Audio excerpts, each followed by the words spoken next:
très cordial bienvenue à la HRC. Merci d'être là.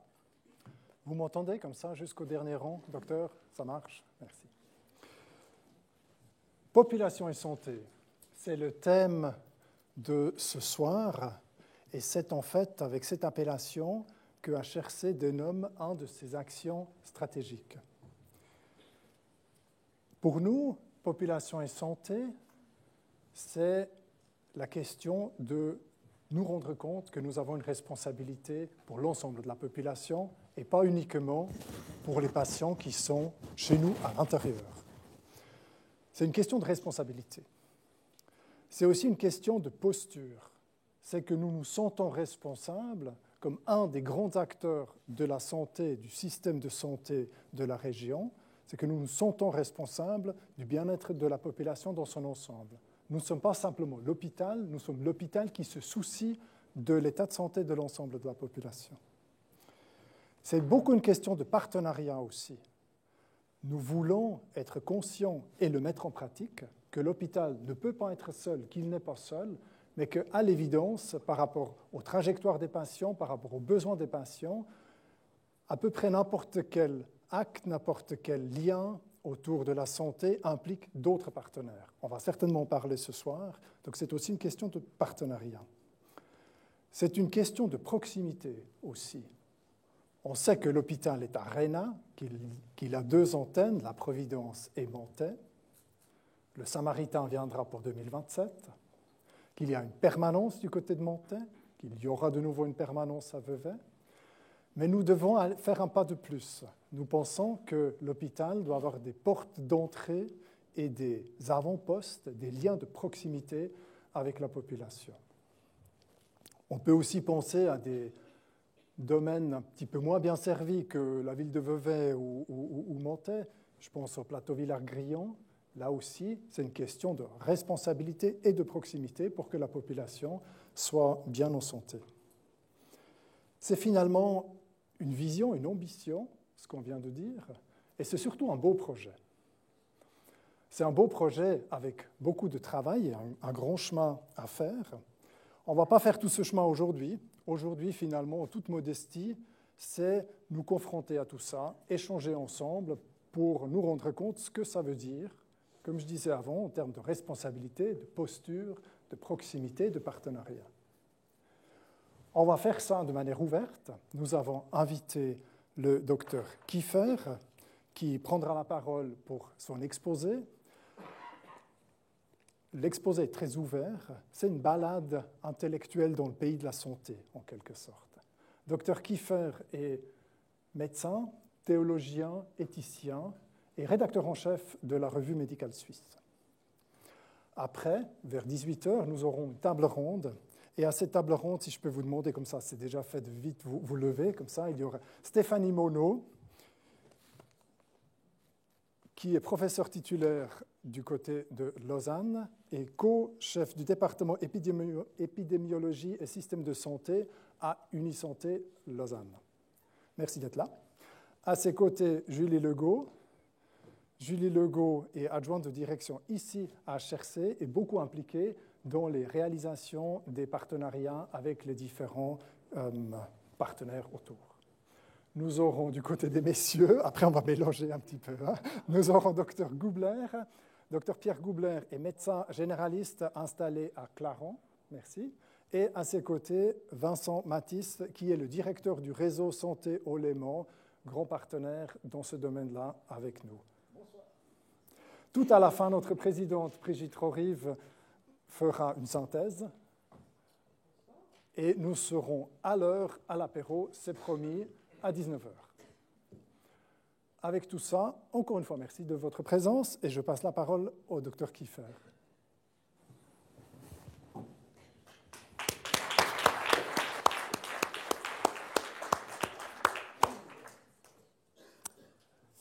Merci beaucoup. Merci de m'accueillir. Merci Christian Meucli de cette introduction. J'ai une présentation, je ne sais pas si elle est disponible. Non, sinon, ce n'est pas grave. Voilà. OK, très bien. Merci beaucoup. Je vais me mettre derrière. Donc, comme l'a dit Christian, il s'agit d'une promenade, de quelque chose totalement informel, où je pense que vous n'apprendrez rien du tout, mais quelques réflexions comme ça, un peu banales, sur le sujet. D'abord, une chose qui me travaille, c'est, et qui est quand même assez extraordinaire, c'est qu'est-ce que c'est que le système de santé et en même temps, qu'est-ce que c'est que l'hôpital? L'hôpital étant un morceau particulier et particulièrement dense du système de santé. Alors, c'est une organisation où il y a de l'humain, de la technologie et de la science, de l'économie. Vous savez, ça devient le premier poste économique d'un pays comme le nôtre, du PIB. Et c'est l'organisation la plus complexe des pays riches. C'est extrêmement complexe. Et c'est d'ailleurs pour ça que les politiques regardent ça sans oser y toucher, parce que c'est aussi complexe sur un plan politique, des enjeux, des trucs. Stéphanie Monod parle de machine de Tinguely, d'ailleurs. C'est pour les gens qui ont la fibre un peu plus artistique, vous voyez. Mais c'est aussi pour dire que c'est un système ingouvernable. Et au plan de la civilisation, je dirais donc au plan plus des enjeux très collectifs, c'est extrêmement important.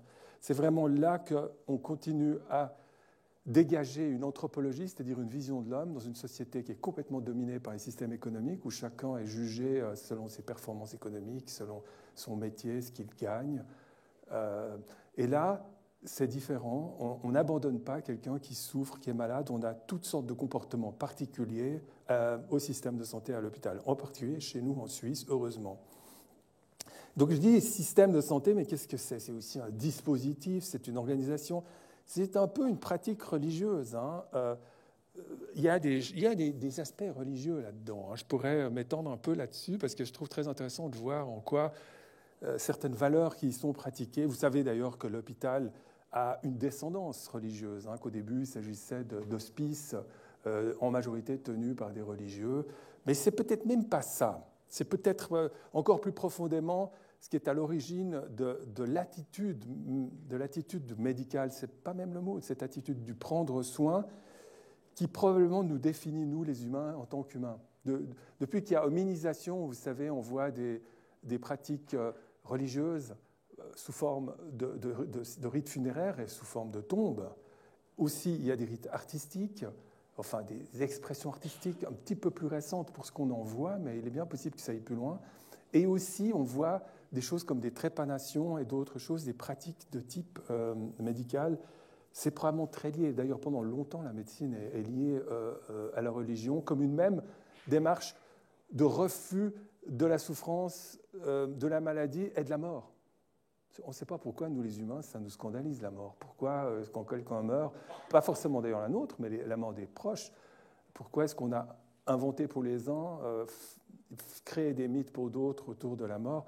Mais la médecine fait partie de ça et s'en est distancée relativement récemment dans une vision beaucoup plus, d'abord la médecine scientifique, anatomopathologique, enfin, etc., dans une démarche davantage scientifique, mais elle reste, enfin là je suis en train de m'étendre un peu, ce n'était pas prévu que je vous parle de ce genre de trucs. Donc le système de santé et l'hôpital, encore une fois, l'hôpital étant un moment très dense du système de santé. Pendant très longtemps, ça a été quasiment le seul endroit du système de santé, avec les médecins installés. Vous savez, c'était deux pôles pratiquement antinomiques, avec toute la technologie d'un côté et le réseau de l'autre, enfin même pas le réseau, la prise en charge localisée de l'autre. Mais encore une fois, le système de santé, c'est un corpus de valeurs, de rites. C'est très intéressant de penser en termes de rites. Le rite médecin-malade ou soignant-malade, vous savez, ce colloque singulier, comme on l'appelait autrefois, avec le secret aussi, le même secret que dans le prêtre ou le pasteur et la personne avec son âme qui vient se confesser à elle ou à lui, enfin, etc. Mais aussi de traditions, de mythes. Et on pourrait détecter toutes sortes de mythes qui sont produits par la biomédecine. La génétique qui est devenue presque notre mythe des origines et de la fatalité, en tout cas du destin. Les neurosciences qui sont maintenant pratiquement ce qui explique la conscience et qui nous permettent encore de faire face à l'intelligence artificielle, bien que l'intelligence artificielle s'inspire des neurosciences. Ce qu'on appelle le deep learning, par exemple, au début, ça s'appelait... au fond, c'est de l'intelligence artificielle neuronale qui imite le système du cerveau. On est toujours dans l'imitation. Et les limites de la vie, par exemple, toutes nos définitions actuelles des débuts de la vie, depuis bon, il y a toutes les affaires autour de l'avortement, mais après, il y a eu l'affaire Pierre Palmade. Vous voyez, je parle aussi de Pierre Palmade parce qu'il faut parler de Pierre Palmade de nos jours. Et est-ce que ce fœtus était un être qui fait qu'il y avait homicide ou pas? Ça vient en contradiction et en choc avec la question, d'ailleurs, de à quel moment est-ce qu'un fœtus doit être considéré comme un être vivant, une personne. Pas un être vivant de toute façon, mais une personne. Et puis après la mort, la question de à quel moment est-ce qu'il y a mort, on peut prélever les organes, enfin, etc. Tout ça est dans les mains de la médecine. Au fond, l'anthropologie, vraiment, il n'y a plus beaucoup d'endroits. Le reste, on ne sait même plus ce que c'est qu'un être humain. Et puis c'est à l'endroit aussi où l'humain est secoué, c'est-à-dire où on va le bricoler, lui mettre des prothèses, l'améliorer, et où il est forcé de se définir. Et où on le définit, mais on le définit à la fois par la technologie et par la façon de le traiter. Et encore bien plus par la façon qu'on a dans le système de santé de traiter les humains, se définit dans la société une humanité. C'est très fragile, hein, j'en dirais, c'est un de mes thèmes importants, ça. Hein. Et aussi, alors, c'est des approches et des procédures scientifiques, c'est toute une science, la médecine. C'est beaucoup de bullshit autour de cette science. Hein. Il y a beaucoup de choses dont on dit c'est de la science, mais en fait, ce n'est pas vraiment de la science. C'est des choses, moi, ça me passionne, par exemple, la taxonomie nosologique, hein, c'est-à-dire comment on classe les maladies. Et ça, c'est très historique, on les a classés par organes. Et même les métiers, je dis par exemple les spécialités, il y a les cardiologues, les pneumologues, les néphrologues, enfin, on a tout fait par organes à une époque. Après, se sont installés des grands systèmes de pouvoir qui produisent des revues, qui produisent du savoir, qui se battent entre eux, qui essaient de grignoter du territoire à l'autre. Tout ça est historique, tout ça est une construction. C'est très important de comprendre à quel point le système de santé est une construction et comprendre ce qui est dedans, où sont les valeurs. Parce que tout ce qui est construction, on peut le bouger.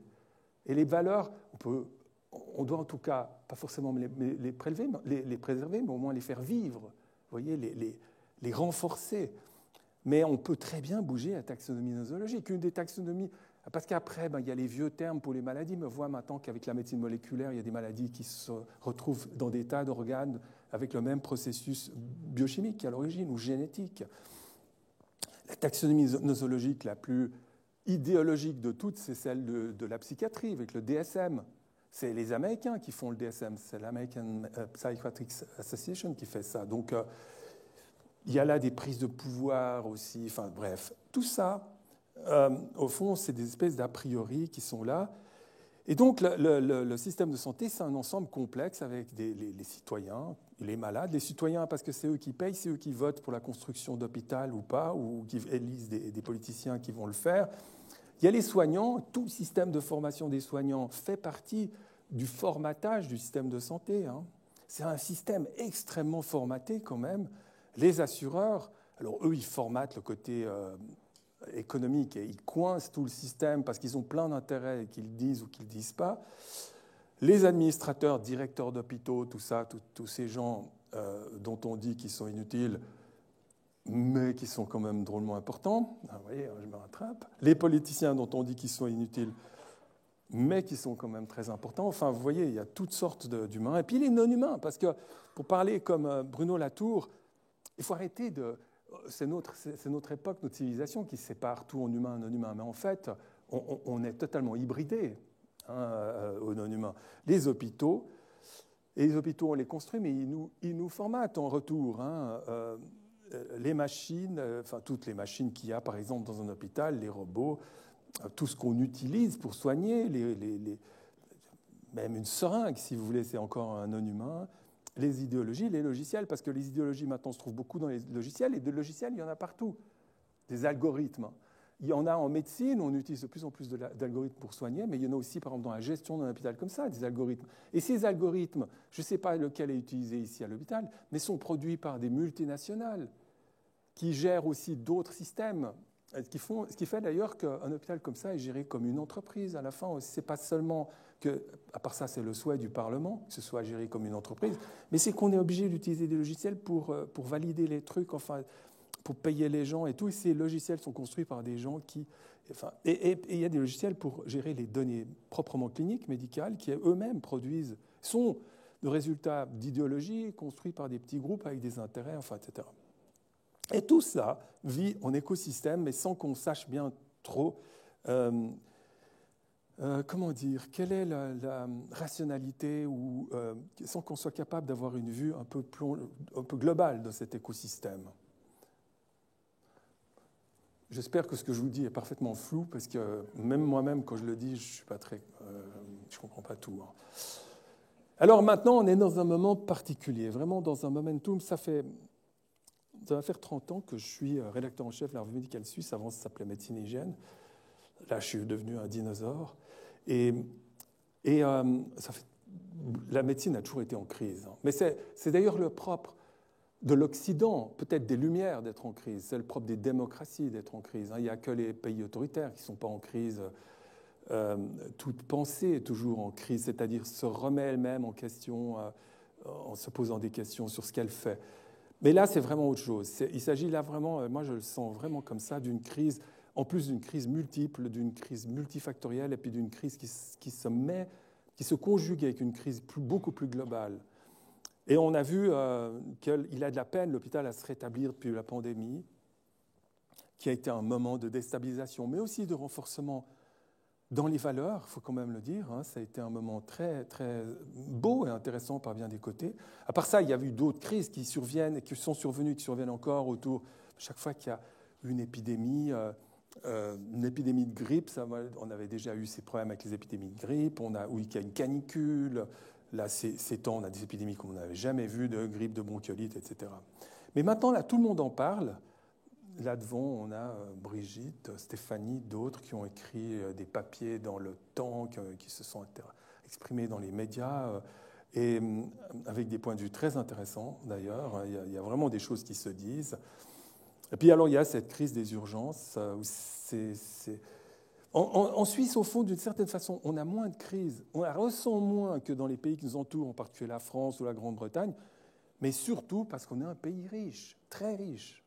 Et donc, qu'est-ce qu'on fait? On va pomper les soignants des autres pays et on s'en sort pas trop mal, avec une structure qui est très semblable finalement et qui n'est pas mieux conçue que la leur, mais on peut faire les malins parce qu'on a les moyens d'aller acheter, comme des bons vieux colons, nos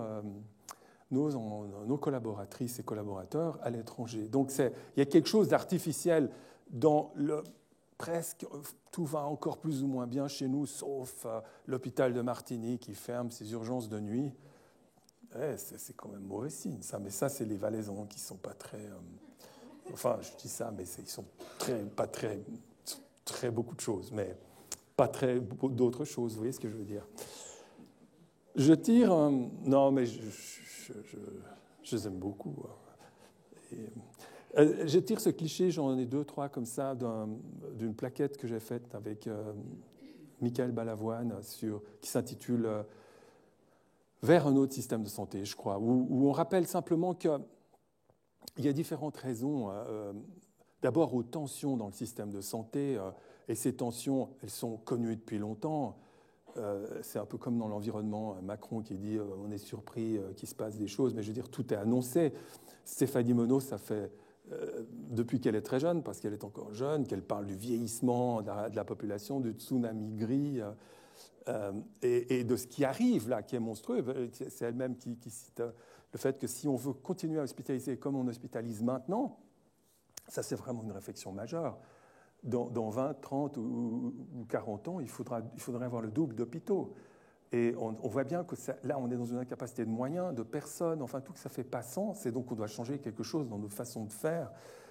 Et puis les progrès des technologies aussi, qui ont toutes sortes d'aspects, hein, qui font qu'on soigne mieux certaines maladies, mais qu'on repousse les malades vers des maladies chroniques qui durent plus longtemps, mais qui aussi, et ça c'est parfois négligé, interviennent beaucoup dans l'esprit des gens, c'est-à-dire dans leur demande, dans le fait qu'ils voient la santé de façon différente. Je dirais un mot après, ça modifie leur façon de voir la santé. Et j'en profite parce que je ne crois pas que j'ai de slide là-dessus. C'est aussi une chose qui m'a frappé. Ça, et maintenant, qui m'apparaît vraiment importante, j'aurais dû faire une slide sur le fait que, encore dans les années 90, à l'époque du sommet de l'hospitalocentrisme, dans les années 1990, oui, Non, peut-être plutôt 1980, le sommet de l'hospitalocentrisme, c'est-à-dire de l'hôpital comme étant vraiment le centre de tout. On a construit le maximum et on hospitalisait les gens qui restaient longtemps. Peut-être dans les années 80. Je ne sais pas, ça on pourrait discuter. Début des années 80. Et en plus, les gens, ils voulaient le nursing, ils voulaient être à l'hôpital, hein, parce que c'était un endroit où on avait besoin de ça. Maintenant, les gens veulent beaucoup moins rester à l'hôpital, parce qu'il y a Internet, parce qu'ils ont un autre type de vie privée, parce qu'il y a toutes sortes de choses dans la société qui ont changé. Donc, si vous voulez, ce rapport même à l'hôpital, lié aussi aux technologies, je pense, au fait que le concept même d'hôpital est moins lié au nursing qu'aux technologies maintenant, qu'aux technologies au sens très large, c'est-à-dire aux interventions, à la chirurgie en particulier, à d'autres choses aiguës, eh bien, ça change le rapport à l'hôpital. Et puis ce paradigme, j'en dis un mot, vous êtes plusieurs à rappeler que le système dit de santé n'est pas un système de santé, c'est une usurpation de langage, c'est un système de maladie, un système de soins, et qu'il faut justement créer un système de santé, c'est-à-dire un système qui s'intéresse à la santé, à promouvoir la santé, à faire de la prévention, à parler de santé, et pas seulement à prendre en charge que quand les malades arrivent. Et ça, on est un pays catastrophique sur cette plan-là. Alors là, on est vraiment, pour le coup, les moins bons. Hein. On est vraiment un pays où il faut attendre qu'un enfant ait une obésité morbide pour qu'on puisse lui payer une prévention de l'évolution vers l'obésité. Enfin, on est dans des trucs tellement ridicules que c'est absurde. Et puis alors, l'hôpital a été vraiment construit comme le reste du système de santé, en gros, pour les maladies aiguës et pour les maladies isolées. Et on a de plus en plus de gens qui sont malades, polymorbides, chroniques.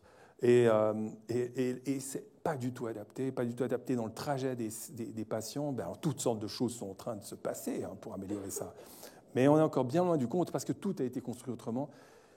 Et dans ce système, cet écosystème que je décrivais avant est tellement figé au niveau du remboursement, de la vision politique, des machins, tout qu'on n'arrive pas, alors que la tension devient majeure et la crise se creuse.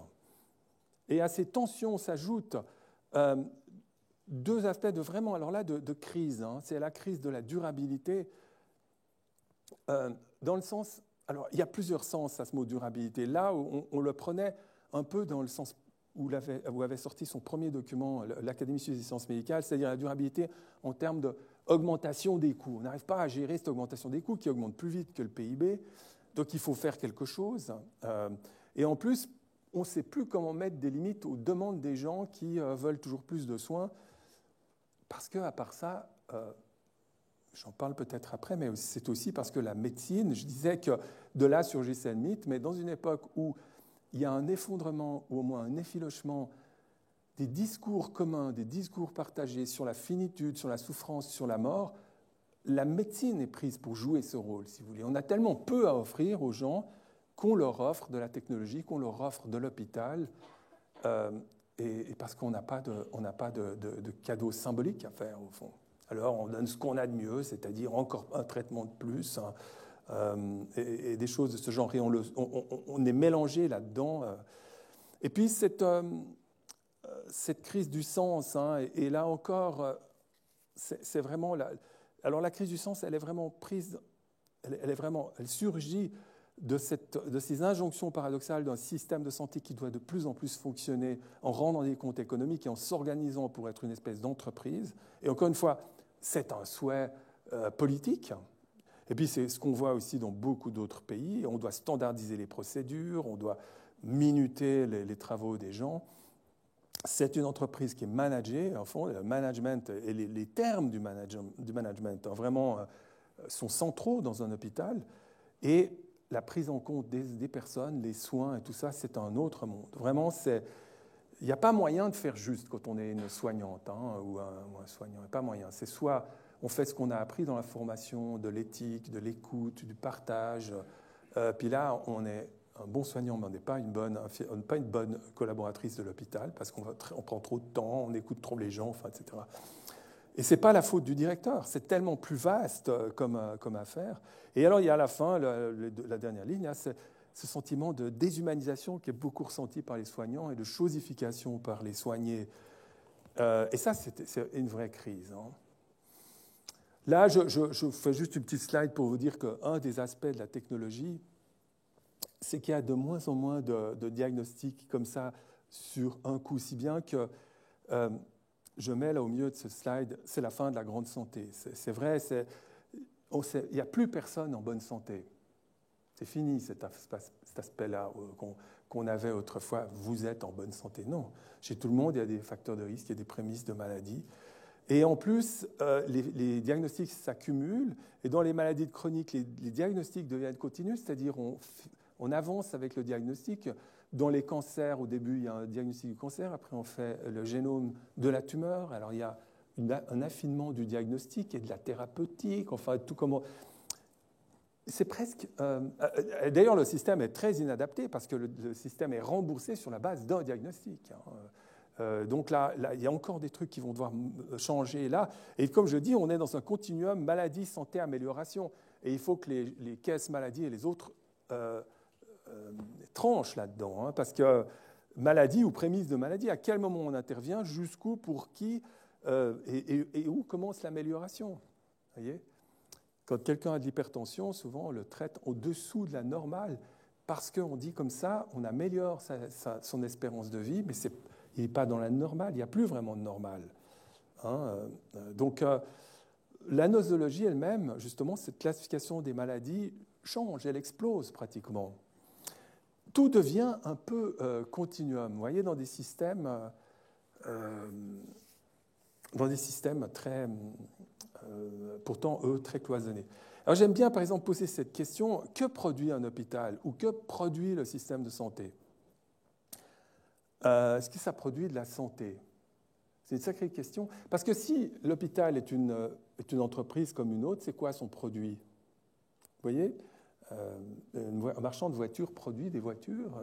Toyota, ils produisent des Toyota. Je dis ça à propos de la toyotisation des soins, qui est une des dynamiques qu'il y a en management de santé. Le lean thinking, ça a été mis au point chez Toyota.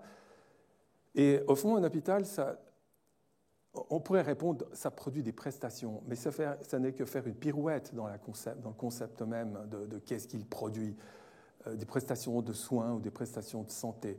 Ça ne produit pas toujours de la guérison, ça produit généralement de l'amélioration, mais c'est quoi ? Mais c'est surtout un produit culturel. On s'occupe des gens. On les fait aller un peu mieux, mais on s'en occupe. Et la même chose pour le système de santé. Donc c'est quelque chose qui n'est pas du tout simple à définir. Et ça produit de la santé. Mais alors vous connaissez cette définition de l'OMS de la santé. C'est vraiment, vraiment une définition qui n'a aucune utilité, qui je pense n'en a eu jamais aucune, mais qui continue d'être citée. Un état de complet bien-être physique, mental et social. Waouh!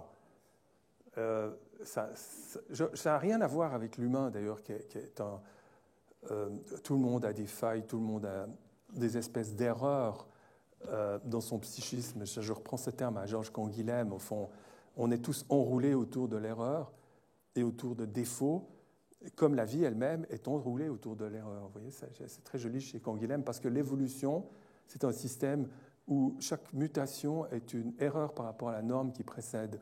Et l'évolution est un système qui s'enroule autour de l'erreur. Chez lui, il y a une espèce de métaphysique de l'erreur, et chaque individu est comme ça.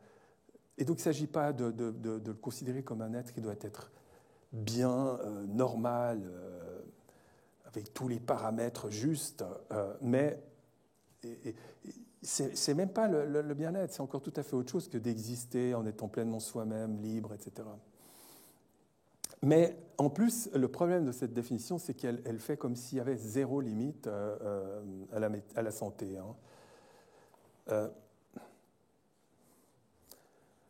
Et je pense que la santé impliquée dans le système de santé, c'est là de nouveau un ensemble écosystémique. On ne peut pas dire que ce soit juste des paramètres scientifiques, c'est forcément quelque chose de biopsychosocial.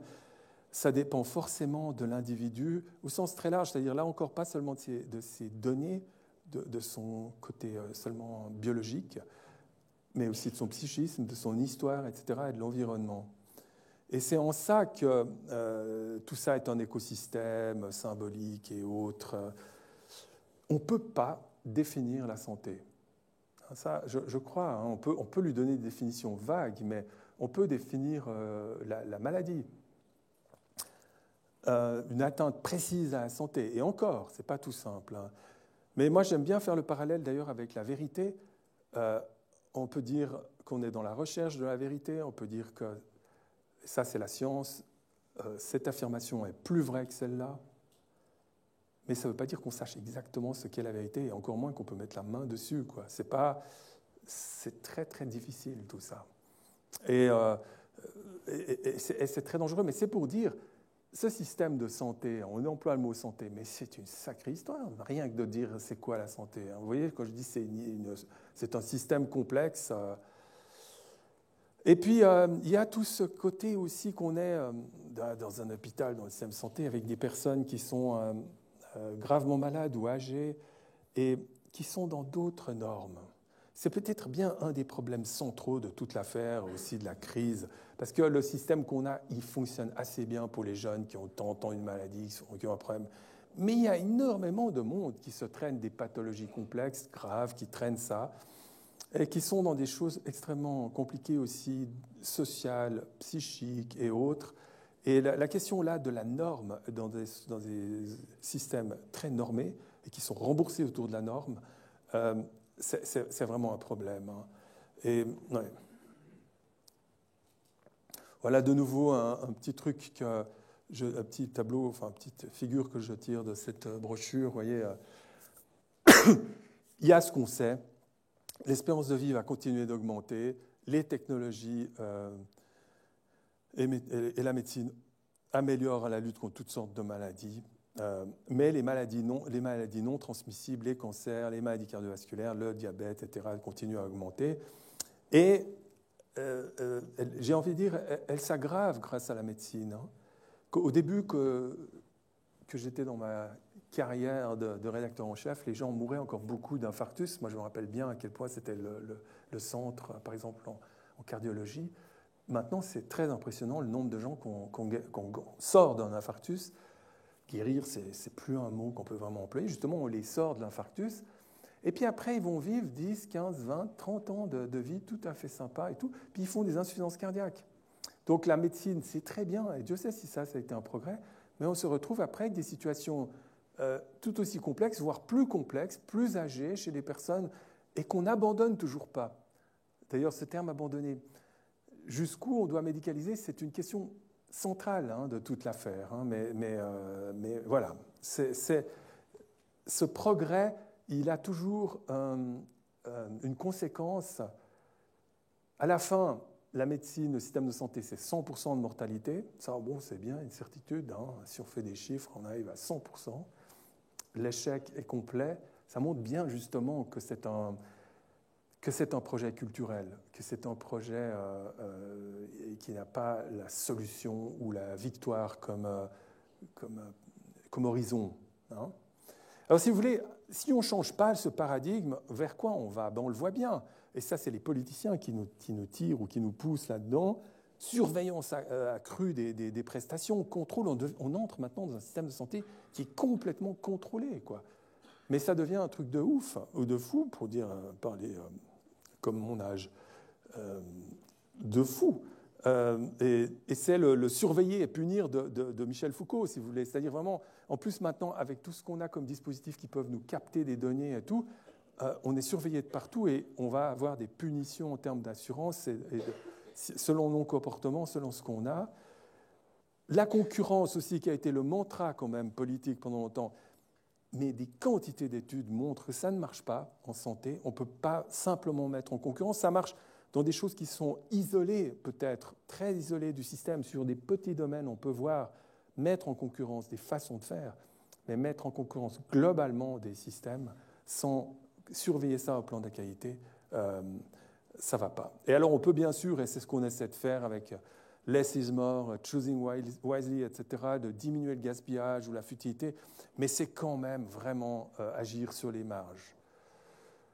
Ça, j'ai dit. Alors, j'aime bien un terme, vous savez, anglo-saxon, mais qui se traduit par commun en français, c'est les commons. Les commons, c'est tout un mouvement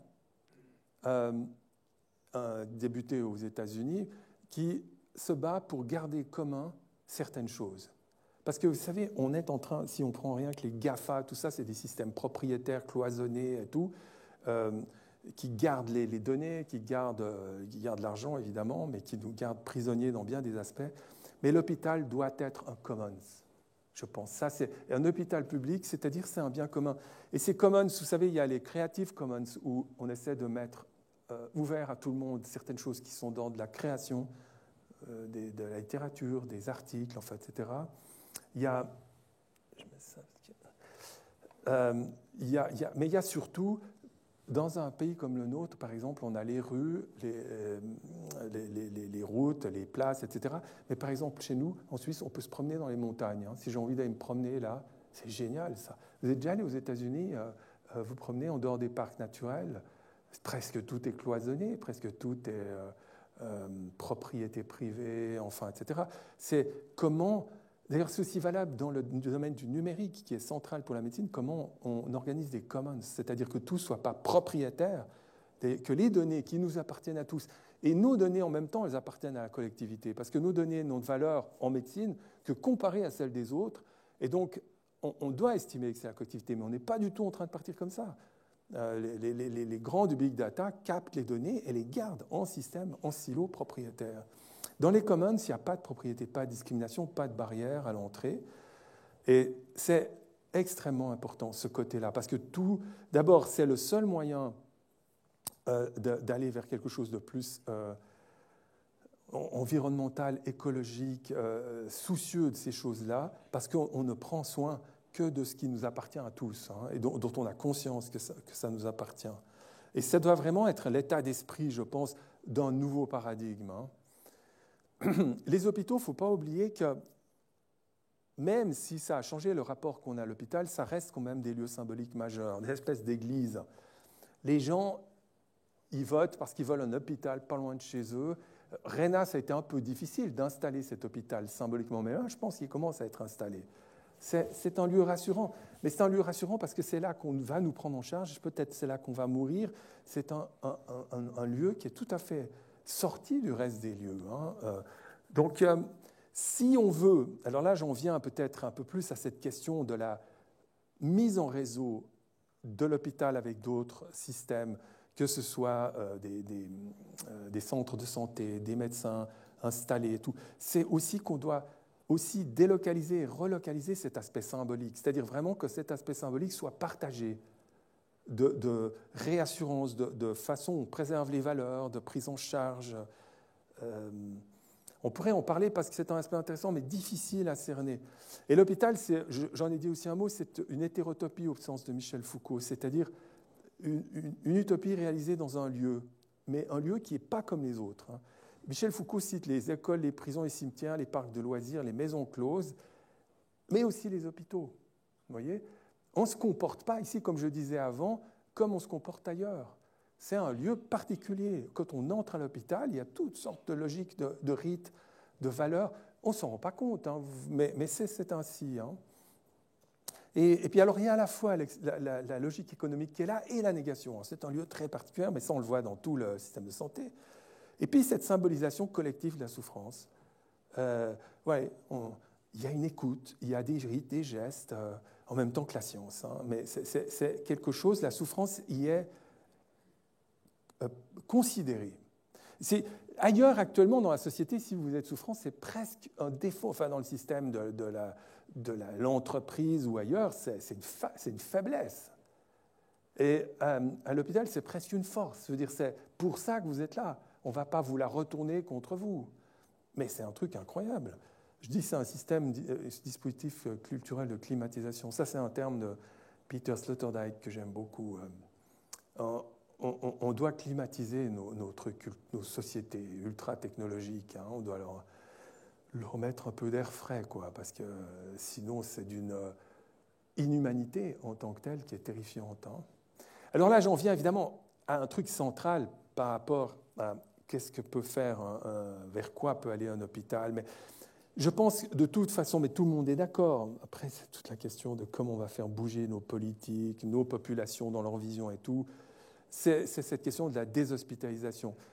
Et s'il y a parmi vous des soignants d'ici, de Réna et tout, comme je l'ai dit en reprenant les idées de Stéphanie Monod, que je ne veux pas piller de son patrimoine intellectuel, on aurait besoin de construire davantage de places si on ne bougeait pas, et c'est impossible. Donc il ne s'agit pas de fermer les hôpitaux, c'est de les repenser dans un rapport à tout le réseau qu'il y a autour. Et aussi d'ailleurs de les aider à être à la base d'une dynamique qui s'ouvre autour. L'hôpital, il va encore devoir être obligé de se reconstruire. Alors déjà parce que ce que je cite plus bas, c'est les déplacements liés aux technologies, et en particulier aux technologies liées de l'information. Parce que si l'hôpital avant était au centre, c'est parce qu'on ne se passait pas les informations. Le Toubib, il avait ses petits trucs griffonnés lisiblement sur un bout de papier, et c'était à l'hôpital qu'on avait un peu toutes les infos liées aux technologies. Maintenant, elles peuvent... en Suisse, on est très en retard, ça, alors il faut quand même dire, c'est le tiers-monde du dossier électronique du patient. Mais quand même, c'est grâce aussi à la simplification de toutes sortes d'appareils, hein, le fait qu'il y ait maintenant, les médecins praticiens commencent à avoir des échographies, les généralistes qui se forment aux échographies sur place, hein, point of care, et il y a toutes sortes de déplacements, si vous voulez, des technologies de l'hôpital vers l'ambulatoire et même de l'ambulatoire vers le domicile. Les gens, ils se prennent leur pression. Moi, j'ai ma voisine qui est pourtant qui a maintenant un oxymètre, hein, son petit oxymètre. Elle se prend son oxygène avec son oxymètre qui lui a coûté 60 francs. Enfin, il y a toutes sortes de choses qui font que ça se déplace. Et on doit prendre acte de ce déplacement. Il n'est pas encore vraiment pris en charge, rémunéré, mais c'est toutes sortes de métiers-là, de structures à penser. Et il faut aller dans cette direction parce qu'on n'a pas le choix. Et c'est extrêmement nécessaire de piloter ça, hein, pour que soit conservé là-dedans des valeurs, des choses. Ça passe certainement aussi par des endroits qui sont des centres de santé, hein, du genre de celui de François Pilet, qui est qui a quand même créé un centre extraordinaire là, à Vouvry, qui fait référence en Suisse romande, et au-delà, je pense, au niveau de la planète. Mais Vouvry, c'est en Valais. Hein. C'est encore... Non, c'est le Valais, Vouvry. Enfin, c'est presque intercantonal, Vouvry. Dans l'esprit, c'est international. Non, mais sans rire, ces centres de santé, c'est essentiel. Puis c'est aussi des lieux où il y a vraiment une interprofessionnalité, qui est une autre expression de ce vers quoi on doit aller. Ce n'est pas seulement de la multidisciplinarité qui était le terme à la mode avant, hein, c'est de l'interprofessionnalité, vraiment, où là, il y a encore une intrication des compétences, des savoirs, des responsabilités qui va beaucoup plus loin. Et là encore, on n'a pas le choix. Alors là, peut-être un mot pour parler aussi de ces modèles, qui poussent chez nous. Hein, je vois comme Medbase. Bon, à Genève, il ne marche pas très fort, Medbase. Hein, je ne sais pas. Mais il y a toutes sortes de trucs. Là, j'en cite quelques-uns. Je ne sais pas où ils en sont, Medix d'ailleurs. Mais alors, il y a des plus ou moins bons là-dedans. Il y a, je sais pas. Puis alors, il y a les réseaux. Swiss Medical Network, ouais. Voilà, je ne sais pas si... Alors, le Swiss Medical Network, par exemple, il prétend que dans le Jura bernois, il a créé un système de type Kaiser Permanent, hein, qui est un magnifique système de managed care aux États-Unis. Mais ce n'est pas du tout ça qu'il a fait. À la télévision et à la radio, on lui a dit « Oui, mais c'est bien, vous faites la même chose ». Puis c'est lui qui parle de Kaiser Permanent. Mais Kaiser Permanent, le centre, c'est non lucratif. C'est un système non lucratif au centre et après qui peut déléguer des choses à des hôpitaux qui sont lucratifs, mais en surveillant la qualité, le coût, en posant toutes sortes de conditions. Le grand problème, moi je vois aussi à Genève, on est en pleine élection et puis il y a des gens qui disent oui, alors il faut faire beaucoup plus de partenariats publics, privés, enfin tout. Mais là encore, si on veut être franc sur les partenariats publics-privés organisés, bricolés comme on est en train de le faire à Genève, c'est tout simple. Les patients non rentables, ils vont dans le public, et les patients rentables, ils vont dans le privé. Voilà. Et puis avec ça, on a en gros résumé. Je ne dis pas que ce n'est pas important, c'est important de faire ces partenariats, mais il faut les penser beaucoup mieux. Justement, il faut un système Kaiser Permanent pour gérer ça. et géré avec un vrai regard sur ce qu'est la santé. Allez voir à la Migros, chez Medbase, ce qu'ils ont sur leur site internet, sur leur philosophie de la santé, du soin. C'est quand même un acteur majeur. C'est le premier employeur en Suisse de médecins non hospitaliers. Premier employeur, la Migros. Ouais. Mais allez voir la pauvreté de la réflexion qu'il y a chez eux. Et j'ai discuté avec leur Naparella, là, le directeur, mais c'est vraiment du niveau... lui, avant, c'est un physiothérapeute qui s'est développé dans le bien-être et puis qui s'est retrouvé avec tout ce machin. Il n'y a aucune vision, quoi. Donc on ne peut pas laisser ça juste comme ça. Vous voyez, et je ne parle pas en plus de tout ce qui se développe en privé. Le privé a déjà ramassé les laboratoires médicaux. Hein. Je veux dire, c'est devenu un business, ce truc qui coûte extrêmement cher. Mais il n'y a plus que des gros groupes privés, multinationaux. L'imagerie, c'est plus ou moins en train d'arriver comme ça aussi. Hein. C'est des gros groupes parce qu'ils ramassent tout ce qui rapporte de l'argent. Et tout le mou qui reste, il est très mal rémunéré. Donc, il y a un vrai problème. Ça n'empêche pas qu'on doit se mouiller là-dedans. Je veux dire qu'on doit s'impliquer, y compris politiquement, pour dire voilà, la première ligne de soins et tout doit être rémunérée davantage. Et arrêtons de mettre toujours plus d'accepter des trucs inacceptables dans le remboursement de l'imagerie, des laboratoires, de la radiothérapie, enfin tous ces trucs qui remplissent les cliniques privées. Mais dans tous ces machins, on ne voit pas de renouveau symbolique. Hein. On est toujours dans le vieux paradigme. Moi, je ne vois pas du côté de ces offres-là. Dans le réseau Delta, il y a un peu de réflexion autour de ce que fait Philippe Chalère, mais malgré tout, on n'y est pas. Oui, ça, je ne sais pas pourquoi je l'ai mis encore. Vous savez, dans cette évolution entre le paternalisme médical où tout se décidait avec le patient, on lui disait tout va bien, voilà ce qu'il vous faut faire et tout, avec l'approche plus tard centrée sur le patient, et on est encore en train de passer ça. Mais c'est vrai qu'il vaut beaucoup mieux parler de patients partenaires, de patients co-thérapeutes, parce que tout centré sur le patient, le patient, en plus, le problème qu'il a, c'est que il est à la fois libre, mais il faut le rendre libre. Il est lui-même pris dans toutes sortes d'idéologies, il est pris dans des besoins irrationnels. D'ailleurs, il sait même pas. On n'est pas capable, pour se soigner soi-même, de se poser le bon diagnostic. On a besoin d'une altérité. Enfin, le patient, il faut en faire un partenaire dans une équipe multidisciplinaire. C'est très important, ces façons de voir les choses et ces évolutions. Donc, c'est sûr qu'il faut qu'on aille vers une vision globale, hein, et pas simplement pas simplement hospitalière, pas simplement n'ayant pas simplement des petites perspectives de changement et tout, mais quelque chose de vraiment différent. Et la vision doit être populationnelle, c'est-à-dire la vision doit être la santé de la population. Vous voyez, on doit passer d'un système axé sur les maladies à un système qui valorise la santé et le bien-être, d'une responsabilité centrée sur le patient à une autre centrée sur la population. C'est-à-dire centré sur le patient, c'est ces gens qui veulent faire payer l'entrée aux urgences en disant c'est eux qui sont responsables parce qu'on va faire payer 50 francs comme ça ils iront moins. Les obèses, ils sont responsables de leur obésité, il faut faire payer plus cher l'assurance maladie. Enfin, tout ça est complètement à côté de la réalité des choses et ne fait qu'encore plus dysfonctionner le système. Et il faut, quand on dit responsabilité centrée sur la population, c'est qu'on est tous co-responsables, au fond, d'une société, d'une façon d'être. Il faut davantage prévenir et promouvoir. Réponse centrée sur la demande, réponse centrée sur les besoins, mais en même temps, il faut une éducation sur les besoins. Parce que les gens ont des fausses idées sur les besoins. Ouais. Alors l'environnement, j'en ai encore rien dit de particulier, alors que c'est aussi un des trucs qui arrive autour de la crise. Le système de santé doit devenir plus durable dans le sens qu'il doit avoir moins d'impact en termes de CO2, en termes de quantité de choses consommées. Vous savez, il y a tous les consommables qui sont là, utilisés par exemple dans l'hôpital. Pour ça, l'hôpital est un gros consommateur de CO2, un gros consommateur de consommables et peu intéressant au niveau écologique, si vous voulez, au niveau global. C'est pour ça qu'il faut limiter son rôle à un moment dans le trajet de soins et surtout pas l'augmenter.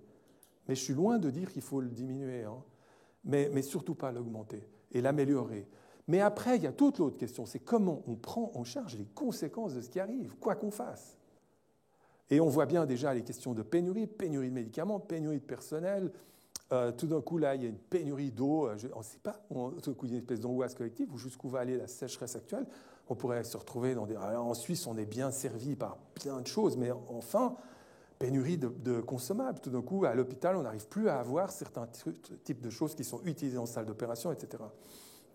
Et puis aussi lié à la sécheresse, aux canicules, à toutes sortes de désagrégations socio-économiques et géopolitiques, la fragilisation des gens, les maladies émergentes quand même, les infections émergentes sont liées à des dérangements des écosystèmes forestiers et autres, etc., etc. Et le problème, c'est que on doit avoir des systèmes de plus en plus résilients et on n'a pas des systèmes résilients et on n'y pense pas.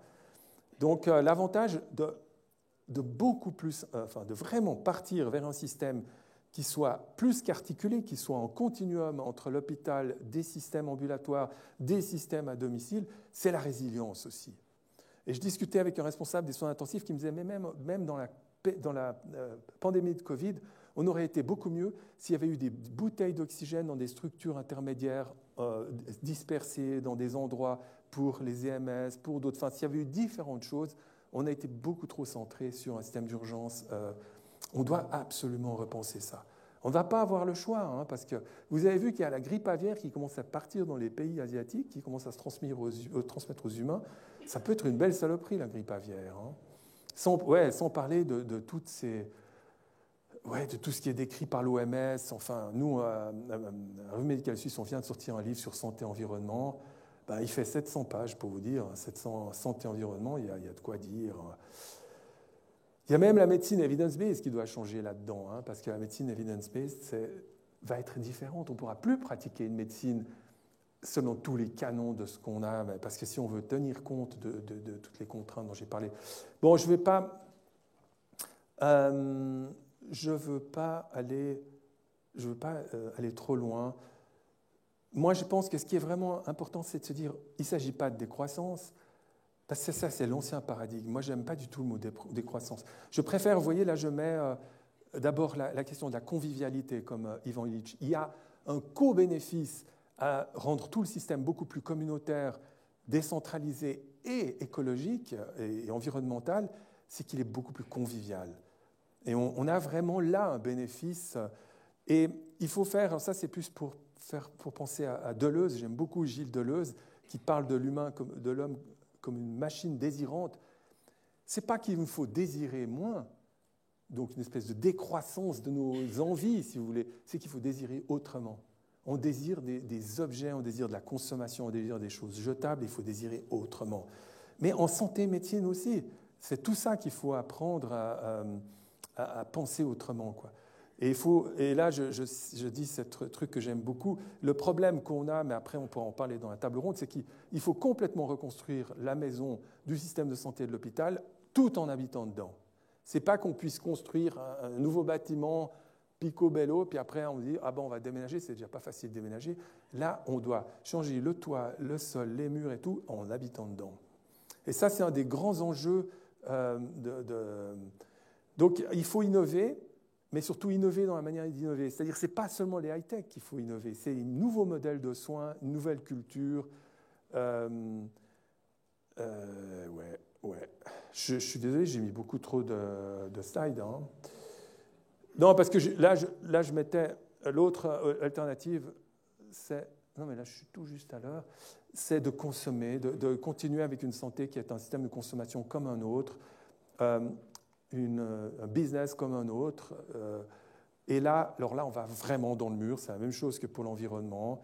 Et puis, on met des capteurs partout, des robots compagnons, des algorithmes. On ubérise les diagnostics et les soins. C'est le solutionnisme technologique. Mais alors, ce n'est pas avec ça qu'on va résoudre ni la crise du sens, des gens qui sont mourants, des gens qui sont extrêmement mal et tout, ni la crise environnementale. Et probablement pas non plus la crise en nombre de patients.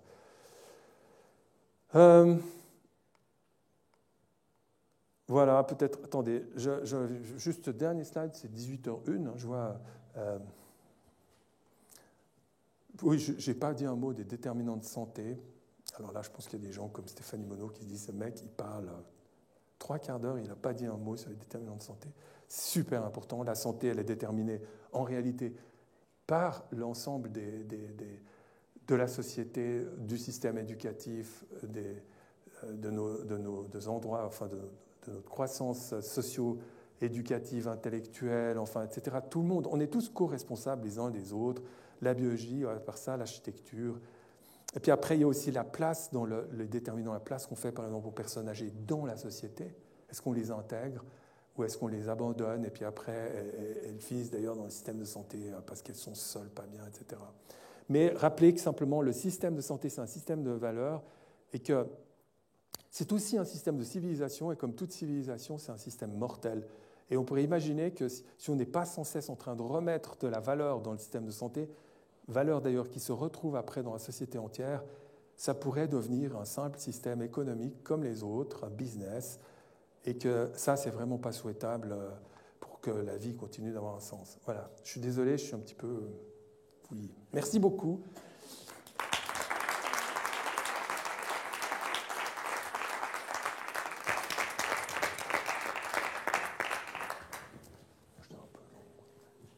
Merci beaucoup, docteur. Est-ce que je peux vous demander, et les collègues, de se retrouver autour de la... C'est pas une table... Je vais éteindre. Oula. Voilà. Je peux vous demander de prendre place? Merci bien. C'est pas une table ronde, il manque la table, mais on va faire comme si.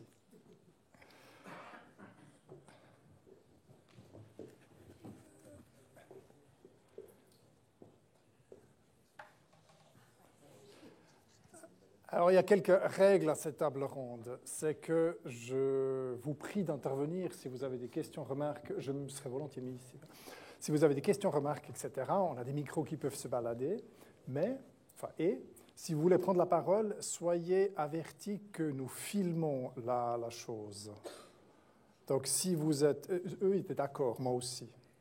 Donc, nous voulons filmer la soirée dans l'idée de pouvoir la mettre sur le site. Donc, si vous êtes mal à l'aise avec ça, ne prenez surtout pas la parole. Si vous restez comme vous êtes et ne vous bougez pas trop, on ne va pas vous voir, c'est bon. Ça, c'était une règle. À partir de là, merci beaucoup, Dr Kiefer. Beaucoup de questions, beaucoup de questions. Les réponses, c'est à nous de les trouver. Moi, j'aurais volontiers voulu commencer par ce que vous avez appelé la durabilité. En lien avec la crise. À un moment donné, pour moi, la crise est définie, il y a un truc, ça ne va pas, on n'a pas les moyens de faire face, on fait appel à d'autres et on règle et ça va mieux après.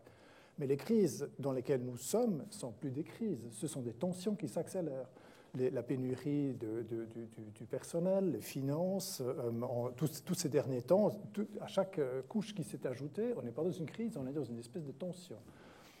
Donc, d'une certaine manière, est-ce qu'on n'est pas totalement condamné à faire ce que nous voulons faire ici, à savoir cultiver les partenariats, partir vers plus d'ambulatoires, partir vers plus de partenariats avec le domiciliaire, sortir d'ici. En fait, ce n'est pas un choix, en quelque sorte. Est-ce que c'est une obligation? La question, à la fois, c'est est-ce que vous êtes d'accord avec ça et un peu comment vous voyez le rôle de l'hôpital là derrière? Vous, mais les autres aussi, ouais. Stéphanie.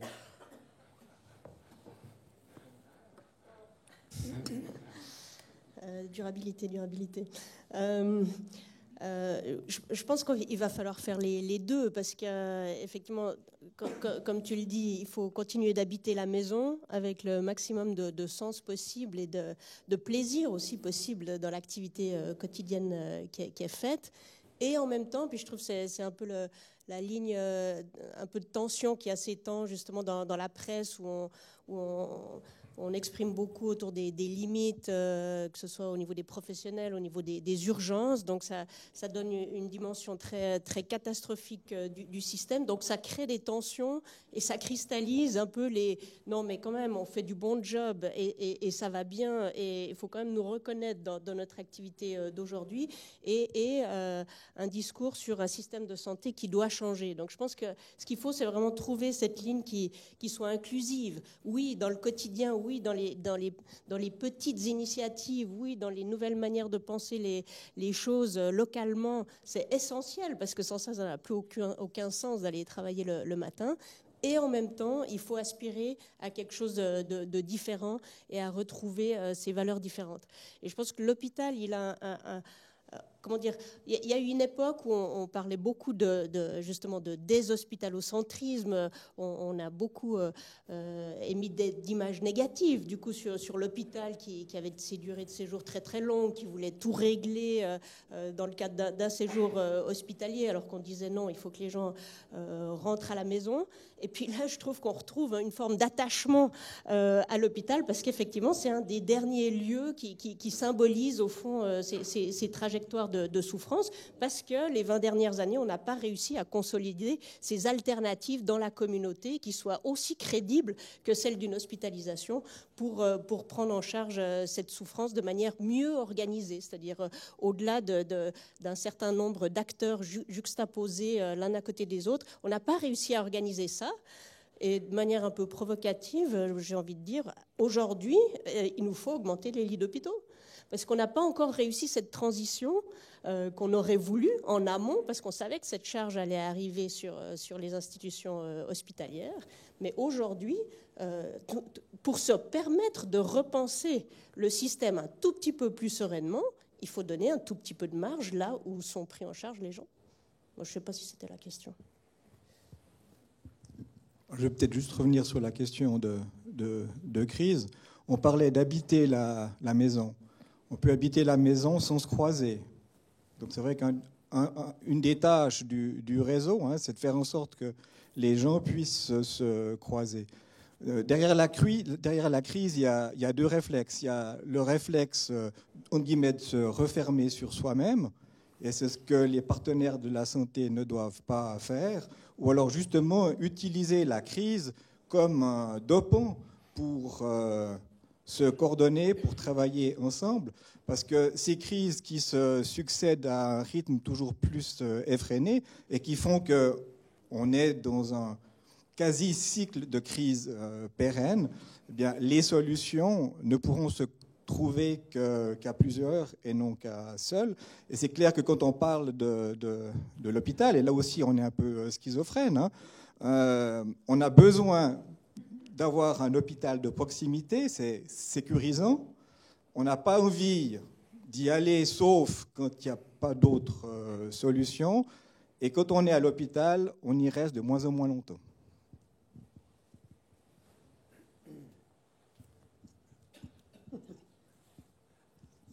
Je vais peut-être juste rajouter quelque chose pour rebondir là-dessus.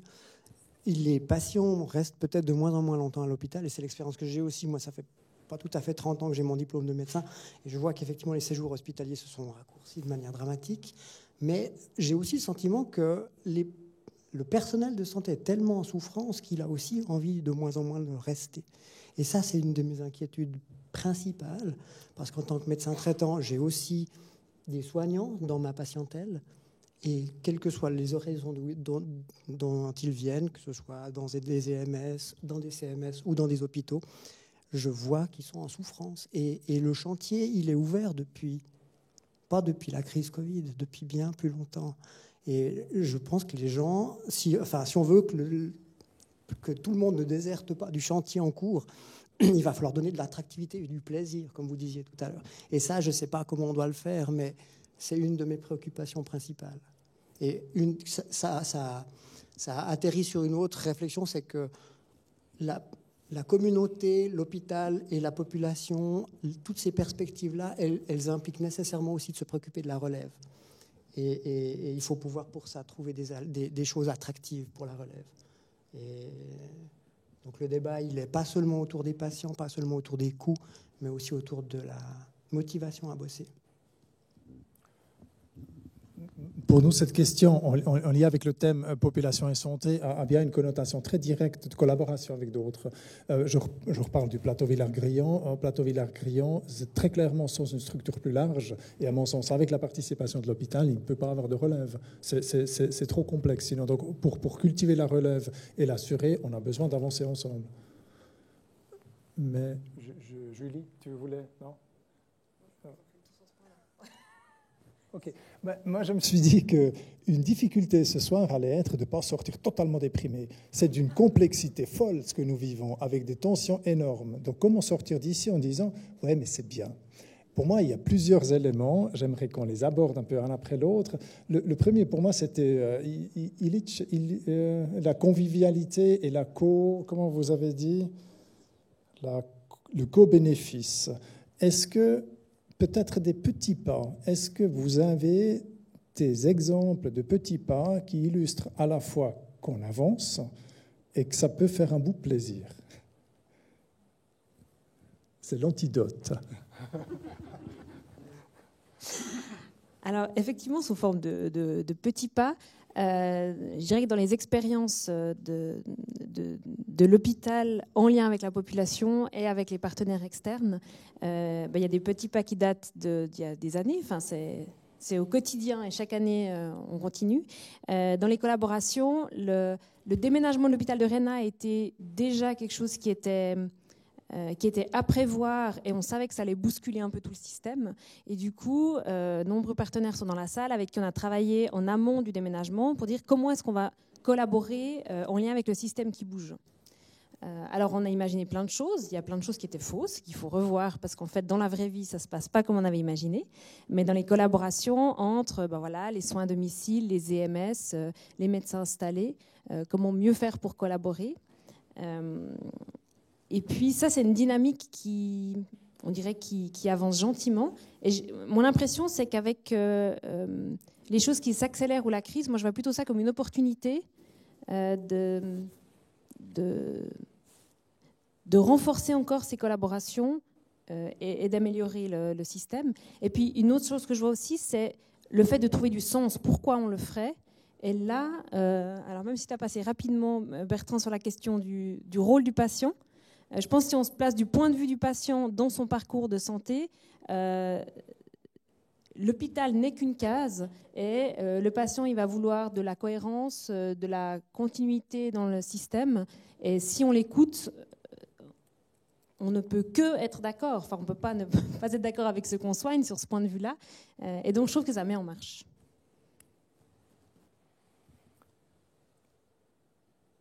Mais comme par hasard, il n'y a pas beaucoup de patients sur cette table ronde, comme souvent quand on parle de santé.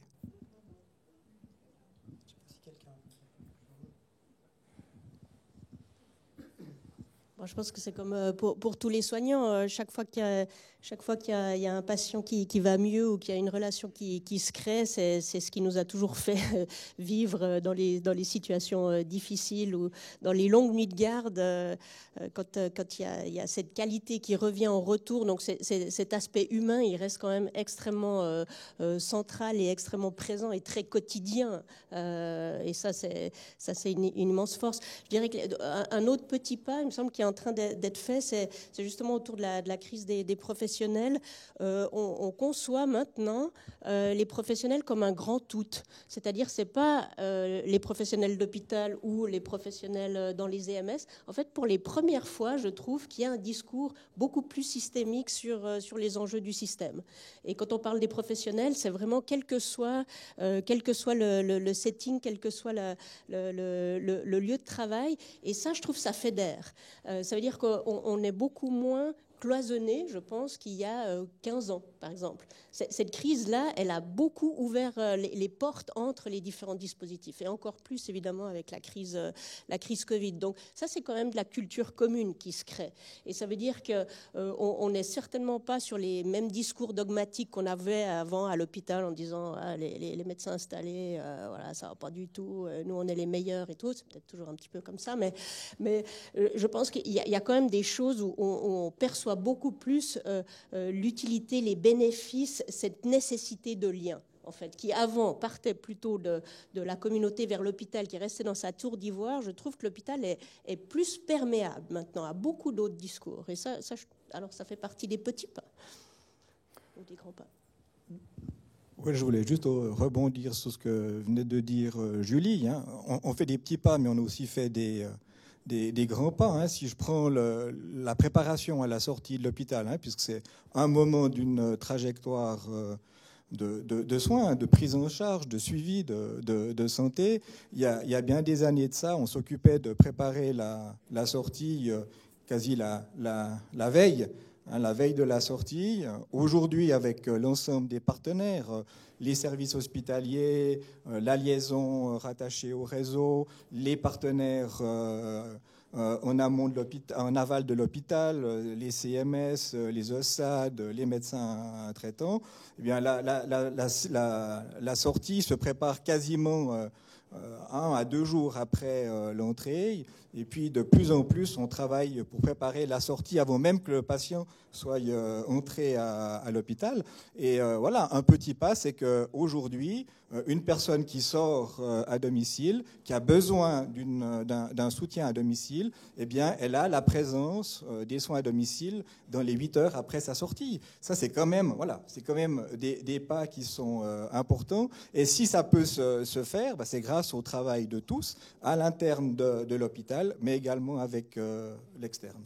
Et puis un élément qu'il faudra aussi, qu'on a peu parlé, c'est la question de l'information, le système d'information entre les professionnels de la santé, mais aussi le système d'information au service du patient, entre autres au travers du développement du DEP, le dossier électronique du patient. Donc il y a des petits pas, mais je pense qu'effectivement il va falloir accélérer le rythme.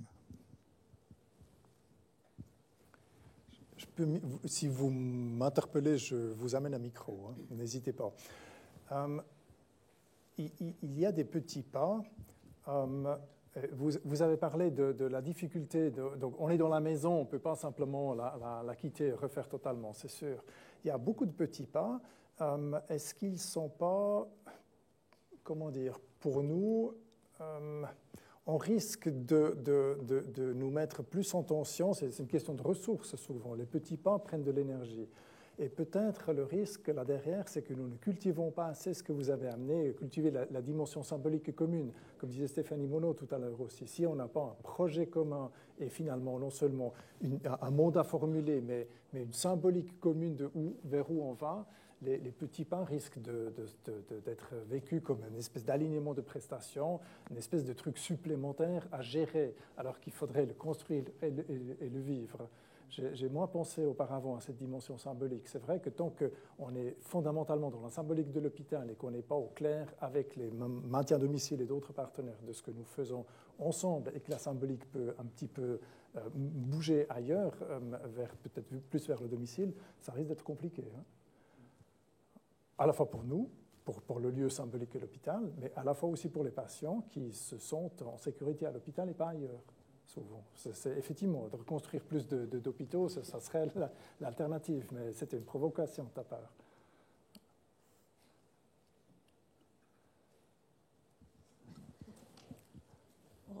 Pas complètement. Je pense qu'on a échoué sur les 20 dernières années dans le système de santé à sortir de l'hospitalocentrisme. On ne s'est pas donné les moyens, je dis au sens large, je ne critique pas du tout les partenaires locaux et de terrain, mais d'un point de vue réglementaire, financier et des priorités qui ont été données dans notre système de santé tel qu'il est régulé aujourd'hui, on n'a pas du tout construit et anticipé ce besoin de renfort dans la communauté. Donc on n'a pas du tout habité le discours, et je pense que c'est effectivement l'enjeu pour ces prochaines années, et c'est la nécessité de la mobilisation citoyenne à laquelle on n'échappera pas, parce que le système, disons, parlementaire, fédéral qui a la main finalement sur l'adaptation. Parlons-en de l'adaptation, je ne sais pas, mais enfin sur le maintien du système de santé tel qu'il est là, avec ces logiques économiques qui ont été exposées tout à l'heure, seront peu enclins à quelconque transformation s'il n'y a pas une véritable mobilisation citoyenne. Mais on est peut-être bien en train de créer une forme de consensus cette fois entre les citoyens, les patients et les professionnels de santé. Et ça, c'est une nouveauté. Ça, c'est une nouveauté. Je ne pense pas qu'on avait identifié auparavant la dimension des professions de soins comme étant juste le garant du système de santé. On a toujours pensé jusqu'ici qu'avec des lits, avec des infrastructures, avec de la mécanique, avec des hôpitaux, avec de l'argent, en fait, on allait pouvoir continuer. Et la crise Covid, alors c'est sûr, a accéléré cette question de cette rupture dans le corps professionnel, mais ça, c'est peut-être une chance de fédérer, parce qu'au fond, les attentes des professionnels de santé sont probablement les mêmes que celles des patients et que celles des citoyens. Et là, il y a une force de frappe à créer, mais il faut reconstruire ce discours.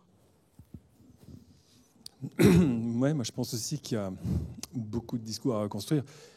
Par rapport à toi, moi je serais plus dans une espèce de vision d'urgence, quoi. Est-ce qu'on a encore les moyens, pas tellement en termes d'argent, mais oui aussi en termes d'argent, de continuer à développer l'hôpital en disant on a échoué ailleurs, on doit maintenant prendre des mesures pour aller ailleurs. Alors une des questions, c'est est-ce que l'hôpital pourrait... C'est vraiment des questions politiques, des questions de la science, mais pourrait lui-même développer ou bien renforcer des liens peut-être avec la maison de santé de Vouvry, des choses, aider à développer des choses comme ça, des vrais partenariats, parce que ça aide aussi à la formation, ça aide à toutes sortes de choses, et puis aussi à comprendre comment tout ça peut s'articuler de nouvelles manières, s'il y a des intérêts communs, une symbolique commune, un discours commun. Moi, je pense quand même qu'à part ça, il y a une question aussi que c'est ce que je disais tout au début. Tout d'un coup, maintenant, on arrive vers une limite des moyens à disposition. De même que sur Terre, on est face aux limites. Vous savez, toutes ces limites environnementales, on ne va pas avoir plus d'argent. Et le grand tabou dans la médecine, c'est qu'il y a des endroits qui ramassent énormément d'argent. Il y a des structures privées, des domaines beaucoup trop rémunérés qui ramassent l'argent, et cet argent manque dans des endroits où tout le monde est d'accord qu'il faudrait aller maintenant, qu'il faudrait développer. Et ça, c'est pour ça qu'il faut tâcher d'en avoir un peu pour quand même faire ces développements, y mettre une dynamique et plaider pour qu'on rembourse moins certaines choses et qu'on commence vraiment à soutenir ce genre de choses. Et puis à part ça, les politiciens locaux aussi intérêt à ce que ça se passe, hein, à ce que les soignants restent, à ce que des structures soient là, parce que les gens commencent à manquer partout, les soignants, comme tu dis, et puis ils commencent à se désespérer partout. Enfin, et c'est quand ça reprend, quand il y a de nouveau une dynamique de construction, de choses en commun, de réseau et tout, que de la motivation arrive aussi chez les soignants.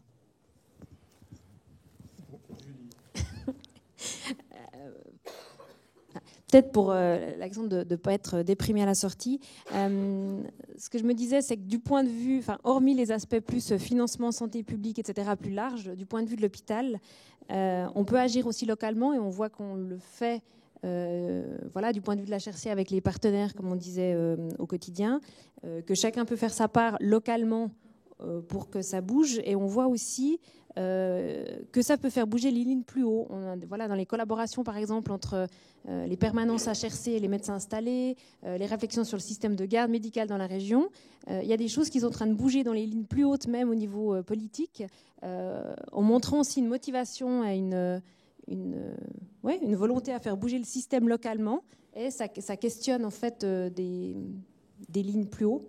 De faire participer plus largement en fait avec des actions locales qui peuvent être motivantes, mais qui portent leurs fruits aussi. Nous avons une remarque. Oui, je vous en prie. Oui, vous avez Pierre a fait remarquer tout à l'heure qu'il n'y avait pas de patients, pas de malades, pas de patients dans la table ronde. Enfin, il y en a 6 potentiels. Moi, j'ai un rhume ce soir, ça va. Il y a quand même 6 patients potentiels, parce que c'est un des problèmes qu'on a quand on fait des réflexions sur le système de santé comme professionnel de la santé, c'est d'oublier que nous, on peut être malade aussi. Ça aide à la réflexion si on se met dans la position du patient, même quand on est un professionnel de santé.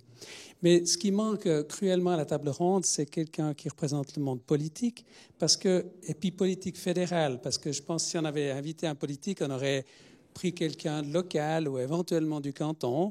Mais en général, les politiciens, plus ils sont locaux, plus ils sont conscients des problèmes que ça représente pour la population. Mais au niveau fédéral, on a l'impression qu'ils sont complètement sur une autre planète et qui n'ont aucune conscience de ce que ça représente pour la population, le système de santé. Et en fait, les principaux échecs de ces 20 dernières années dont parle Stéphanie Monod, ça remonte un petit peu plus que 20 ans. Je ne vais pas citer des politiques, mais il y a eu des virages qui ont été pris, notamment sur la décision de mettre en concurrence, de croire que dans l'économie libérale pour résoudre les problèmes du système de santé. C'est d'une aberration incroyable, surtout qu'on a déjà l'expérience, on la voit sous nos yeux aux États-Unis, Les États-Unis, c'est le pays qui, au monde, dépense de loin le plus pour la santé, puisqu'ils en sont à 17-18% du PIB consacré uniquement à la santé. Et c'est un pays où la santé de la population est vraiment pas bonne. Alors, cherchez l'erreur. On était en visite chez un cousin aux États-Unis qui est urologue. Puis je disais, mais explique-moi comment ça se fait que dans ton pays où on dépense le plus dans le monde pour la santé, soit un pays où la santé est vraiment pas bonne. Il me dit, mais tu n'as rien compris, ici c'est seulement un business, la santé. Ça n'est qu'un business. On fait ce qui rapporte, le reste, on ne s'occupe pas. Donc la réponse, elle est là. Et en fait, comment on peut... Il ne faut pas oublier qu'on agit tous dans un cadre législatif. C'est ce cadre législatif qui détermine ce qui se passe. Et c'est ce qui fait que les directeurs d'hôpitaux s'arrachent les cheveux pour essayer de nouer les deux bouts. C'est ce qui fait... Non, mais j'entends, on est tous soumis à ces systèmes-là. Il n'y a qu'à voir les résultats. Donc, si on n'est pas conscient de ça, on peut tous discuter longtemps avec les meilleures bonnes volontés du monde. On ne pourra pas agir autrement dans un cadre législatif actuel, comme il est là. Il y a des corrections énormes qui doivent être prises. Et puis là, par rapport à la mobilisation citoyenne, je ne veux pas rajouter un peu de pessimisme, mais quand on voit comment les 100 000 personnes qui se sont réunies à Berne pour mobiliser les parlementaires sur le climat, plus toutes les autres mobilisations citoyennes, quand on voit l'effet que ça a eu sur le Parlement, on ne sait pas. Il faudrait peut-être mettre une énorme bombe dans le Parlement pour que ça fasse bouger un peu les choses. Moi, là, de ce côté-là, je suis malheureusement un peu inquiet. En revanche, pour ne pas terminer sur quelque chose d'aussi pessimiste, je rejoins Julie sur le fait que localement, on peut faire beaucoup de choses quand même, malgré tout. Et puis en mobilisant les gens autour de soi, en fédérant les différents professionnels, les citoyens et citoyennes aussi, on arrive quand même à faire bouger les choses. Et effectivement, puisque Bertrand a évoqué la Maison de la Santé à Vouvry, ce que je trouve intéressant qui s'est passé dans ce projet, c'est que c'est les citoyennes et les citoyens qui ont décidé, qui se sont mobilisés, qui ont voté l'investissement dans la Maison de la Santé qui leur appartient. Et ça a changé toute la dynamique. Ce n'est pas un centre commercial de la santé, il y en a assez. C'est vraiment une maison qui appartient aux citoyennes et aux citoyens. Et ça, c'est un bout de réponse, disons, communautaire qui peut peut-être faire du chemin. Voilà. Merci. Je pense à des bons de participation symboliques pour RENA. Effectivement, on pourrait faire participer la population plus largement. C'est peut-être même pas si bête que ça comme idée, parce que le lien avec l'hôpital et plus largement avec le système de santé cette fois-là, est très important. Il y avait... le micro est parti là derrière, il descendrait après. Oui, madame, je vous en prie. Oui, bonsoir. Alors, je pourrais m'exprimer dans différentes casquettes, puisque je suis députée valaisanne, donc politique. Je suis sage-femme indépendante dans le Chablais depuis 25 ans. Je suis patiente pour une maladie dégénérative et je travaille à la maison de santé de Colombey. Donc, je peux avoir plusieurs casquettes par rapport à ça. J'ai également participé à toutes vos tables rondes depuis le début, que ce soit par rapport à l'hôpital HRC et que ce soit maintenant par rapport à la santé. C'était magnifique ce soir, je vous remercie beaucoup. Mais je resterai également en collaboration avec monsieur qui vient de parler. C'est-à-dire qu'on parle beaucoup et que ce souci de santé date depuis fort longtemps, depuis plus de 20 ans, je pense aussi, et qu'il devrait y avoir des forces énormes par rapport à l'investissement et à la reconnaissance du personnel soignant dans son ensemble. Et nous avons budgétisé dans le Valais très dernièrement différents budgets pour agrandir des EMS, des CMS, pour mettre en place des hospices pour accueillir des personnes en fin de vie. Nous refaisons également des lois par rapport à la législation cantonale valaisanne par rapport aux soins de longue vie. Ça prend énormément de temps et on a pris vraiment du retard pour beaucoup de choses dans la santé, je pense. Ce que je suis un petit peu déçue, et ça je ne parle que pour moi, c'est qu'il y a eu plusieurs tables rondes précédentes où on remarquait vraiment le captage de patientèle de l'hôpital HRC. J'ai travaillé également à l'hôpital d'Aigle en tant que sage-femme. Et nous, actuellement, en tant qu'indépendante autour, et je travaille également beaucoup avec le docteur Kirchner qui est à la maison de santé de Colombey, qui est très investi dans les médecins généralistes installés et dans l'urgentisme, c'est qu'en fait, cette convivialité dont vous parlez, moi, je ne la ressens pas sur le terrain. Et je trouve ça très triste, et ça serait vraiment un discours qu'il faudrait faire et qu'il faudrait mettre en acte, et non pas faire que des discours comme ce soir, parce que je pense que la population et le patient qui est partenaire est vital pour la suite de l'image de la santé, et que oui, l'hôpital ne peut pas tout faire, l'hôpital ne peut pas tout prendre, et qu'on a des personnels de qualité à l'extérieur, et qu'eux doivent être des collaborateurs autant que le patient. Donc j'espère que tous ces discours et tous ces rassemblements vont peut-être permettre, pas seulement aux politiques, mais vraiment à tout le monde de se mettre autour des tables et de pouvoir avancer, parce que la politique prend beaucoup, beaucoup de temps, même lors de nos conseillers d'État et conseillers fédéraux. Merci. Merci, Madame. Ça me fait penser à effectivement un petit pas que nous sommes en train de préparer, j'espère réaliser. C'est le lien beaucoup plus fort entre des médecins installés et nos permanences. Du côté de Montet, de pouvoir réaliser, on n'y est pas tout à fait, mais c'est très bien emmanché, de pouvoir réaliser une collaboration à des moments particuliers pour que des moments de garde puissent se faire par les médecins installés dans les permanences, ce qui à la fois fluidifie ensuite des collaborations autour du patient et de ses trajectoires, mais aussi entre les deux cultures. Et ce serait peut-être, j'espère, une concrétisation de ces belles paroles qui viennent aux tables rondes, pour des concrétisations réellement pour une convivialité ou une co-disciplinarité dans le terrain. Peut-être juste, oui, du coup, on a une politicienne, c'est bon, mais c'est déjà énormément complexe. Et je me pose la question de comment nous donner suffisamment d'énergie pour réaliser les petits pas. Je parle au niveau de l'hôpital, mais finalement, c'est la même chose pour les autres instances. Pour l'hôpital, nous sommes sur le chemin extrêmement exigeant d'un retour à l'équilibre financier. Donc on peut dire que de toute façon, avec ça, on réalise d'abord ça, rien d'autre est possible. Et puis on se dit non, ça ne joue pas, parce que pour le réaliser, il faut qu'on soit meilleur. Et il faut qu'on prenne des choix, qu'on fasse des priorisations. Et des priorisations, c'est être un peu plus clair avec des limites. Parce que dans le monde des soins, pas que, mais particulièrement, accepter les limites et les respecter, c'est souvent compliqué. Tout à l'heure est venu l'exemple de préparer une sortie en 8 heures. Hein. C'est beaucoup mieux que 2 jours ou un jour avant. 8 heures, c'est bien. Mais allez, est-ce qu'on veut faire 4 heures ou 2 heures? Ou est-ce qu'on dit à un moment donné, ça c'est bien, on le laisse comme ça, on se concentre sur autre chose pour pouvoir réaliser des choses? C'est une question de priorisation. Alors, je reviens à notre plan d'action stratégique. L'idée, c'est bien de prioriser ces développements pendant un certain temps. Pour moi, c'est important parce que la vision derrière, on peut l'avoir, mais Kaiser Permanente dans l'Est vaudois ou dans le canton de Vaud ou dans toute la Suisse, voire en Europe de l'Ouest, parce que le système est grand, Kaiser Permanente, ils ne sont pas juste 100 000 ou 1 million, ils sont beaucoup plus nombreux. De réaliser ça, ça va nous prendre 30 ans avec une énergie folle. Donc d'ici là, je serai vieux et patient, mais d'ici là, il faut bien qu'on puisse réaliser des petits pas. J'aimerais bien que... Oui, justement, le micro est arrivé. Je vais revenir sur des choses plus terre à terre, parce qu'on est dans un système, on peut rêver de le changer, mais il ne va pas changer demain. Ça, c'est sûr. Mais j'aimerais revenir sur la transmission.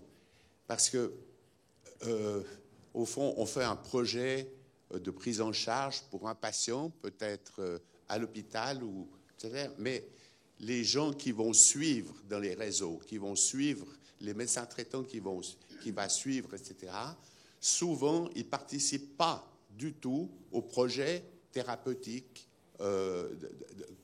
avec l'hôpital ou avec ceux qui l'ont dessiné. Et là, il y a des efforts dans la transmission qui sont encore très, très lacunaires, même à l'intérieur de l'hôpital. Encore plus avec l'extérieur. Alors on dit on a un réseau, etc. Moi j'ai des exemples personnels de proches. Et on a fait une sortie impeccable de l'hôpital, etc. Mais la transmission après et la réalisation d'un projet commun de prise en charge, il n'est pas réellement fait. Alors si je peux peut-être juste transmettre mon expérience par rapport à cette question-là. Avant la crise Covid, ça m'est arrivé 2-3 fois de participer à des réseaux de sortie pour des patients. Je pense que le Covid est passé par là et ça a tout foutu par terre parce que clairement, on ne m'a plus jamais invité ou proposé à venir à un réseau de sortie, malheureusement. Et je ne pense pas que c'est parce que les médecins traitants ne sont pas disponibles. Certes, c'est souvent une excuse qu'on avance. C'est très vraisemblablement possible. Nos agendas sont tous très pleins. Mais le temps qu'on pourrait gagner à l'avenir, si on investissait un petit peu de temps pour un réseau de sortie, ce serait certainement pas perdu. Mais néanmoins, je ne sais pas si, quand on a justement maintenant des durées de séjour de 3 jours ou 4 jours, est-ce qu'on arrive encore à trouver le temps de faire ça, à réfléchir encore avec les partenaires externes. Tout va tellement vite.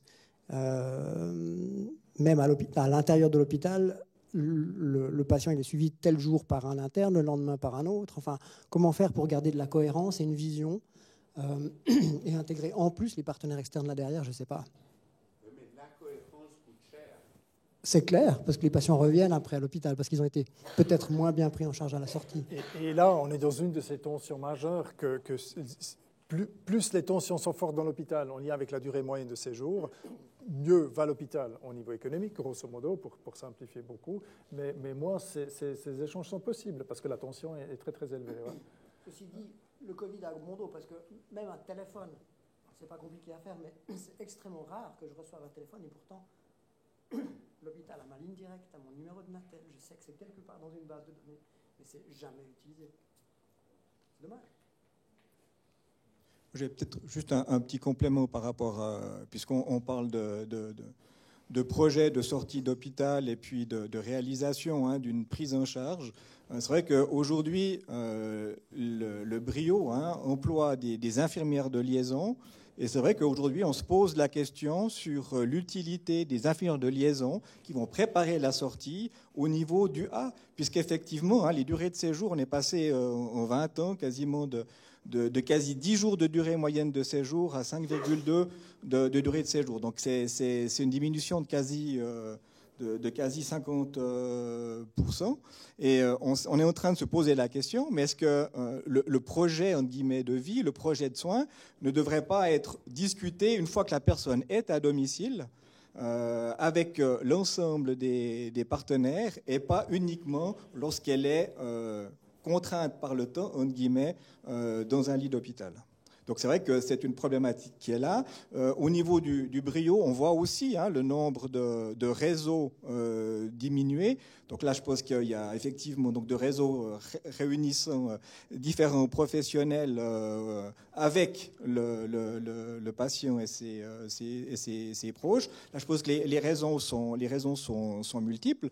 Mais c'est clair que dans un système contraint, en termes de ressources de personnel, en termes de ressources disponibles, que ce soit au sein de l'hôpital ou au niveau des médecins traitants, ça devient de plus en plus difficile aujourd'hui, et ce n'est pas en plus rémunéré, que de se déplacer pour 35, 45 ou 1 heure de réseau pour un patient. Et ça, c'est vraiment un problème.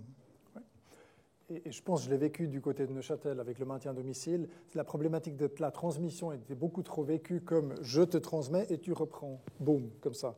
Alors qu'en fait, il faut un tuilage. Il faut à un moment donné pouvoir passer les infos. Et si c'est développer un projet de soins ou de suite, c'est encore plus important que ça ne soit pas simplement comme ça. Mais effectivement, l'ensemble des incitatifs financiers ne va pas dans ce sens, c'est sûr. Oui, mais on touche bien là. Le problème, c'est qu'on continue à fonctionner comme avant, c'est-à-dire il y a un lieu à l'hôpital où on fait le point, on fait le réseau, on fait une transmission de préparation à la sortie, sauf qu'effectivement ces durées de séjour sont de plus en plus courtes et qu'en plus on a saucissonné les responsabilités. Donc en fait, dans une trajectoire entre un événement à la maison, les urgences, une hospitalisation, le retour à la maison, la personne, elle va peut-être jamais voir 2 jours de suite, ou même 2 heures de suite, le même soignant. Alors, le niveau de transmission qu'il faut faire dans un système comme ça industriel, ça devient absurde.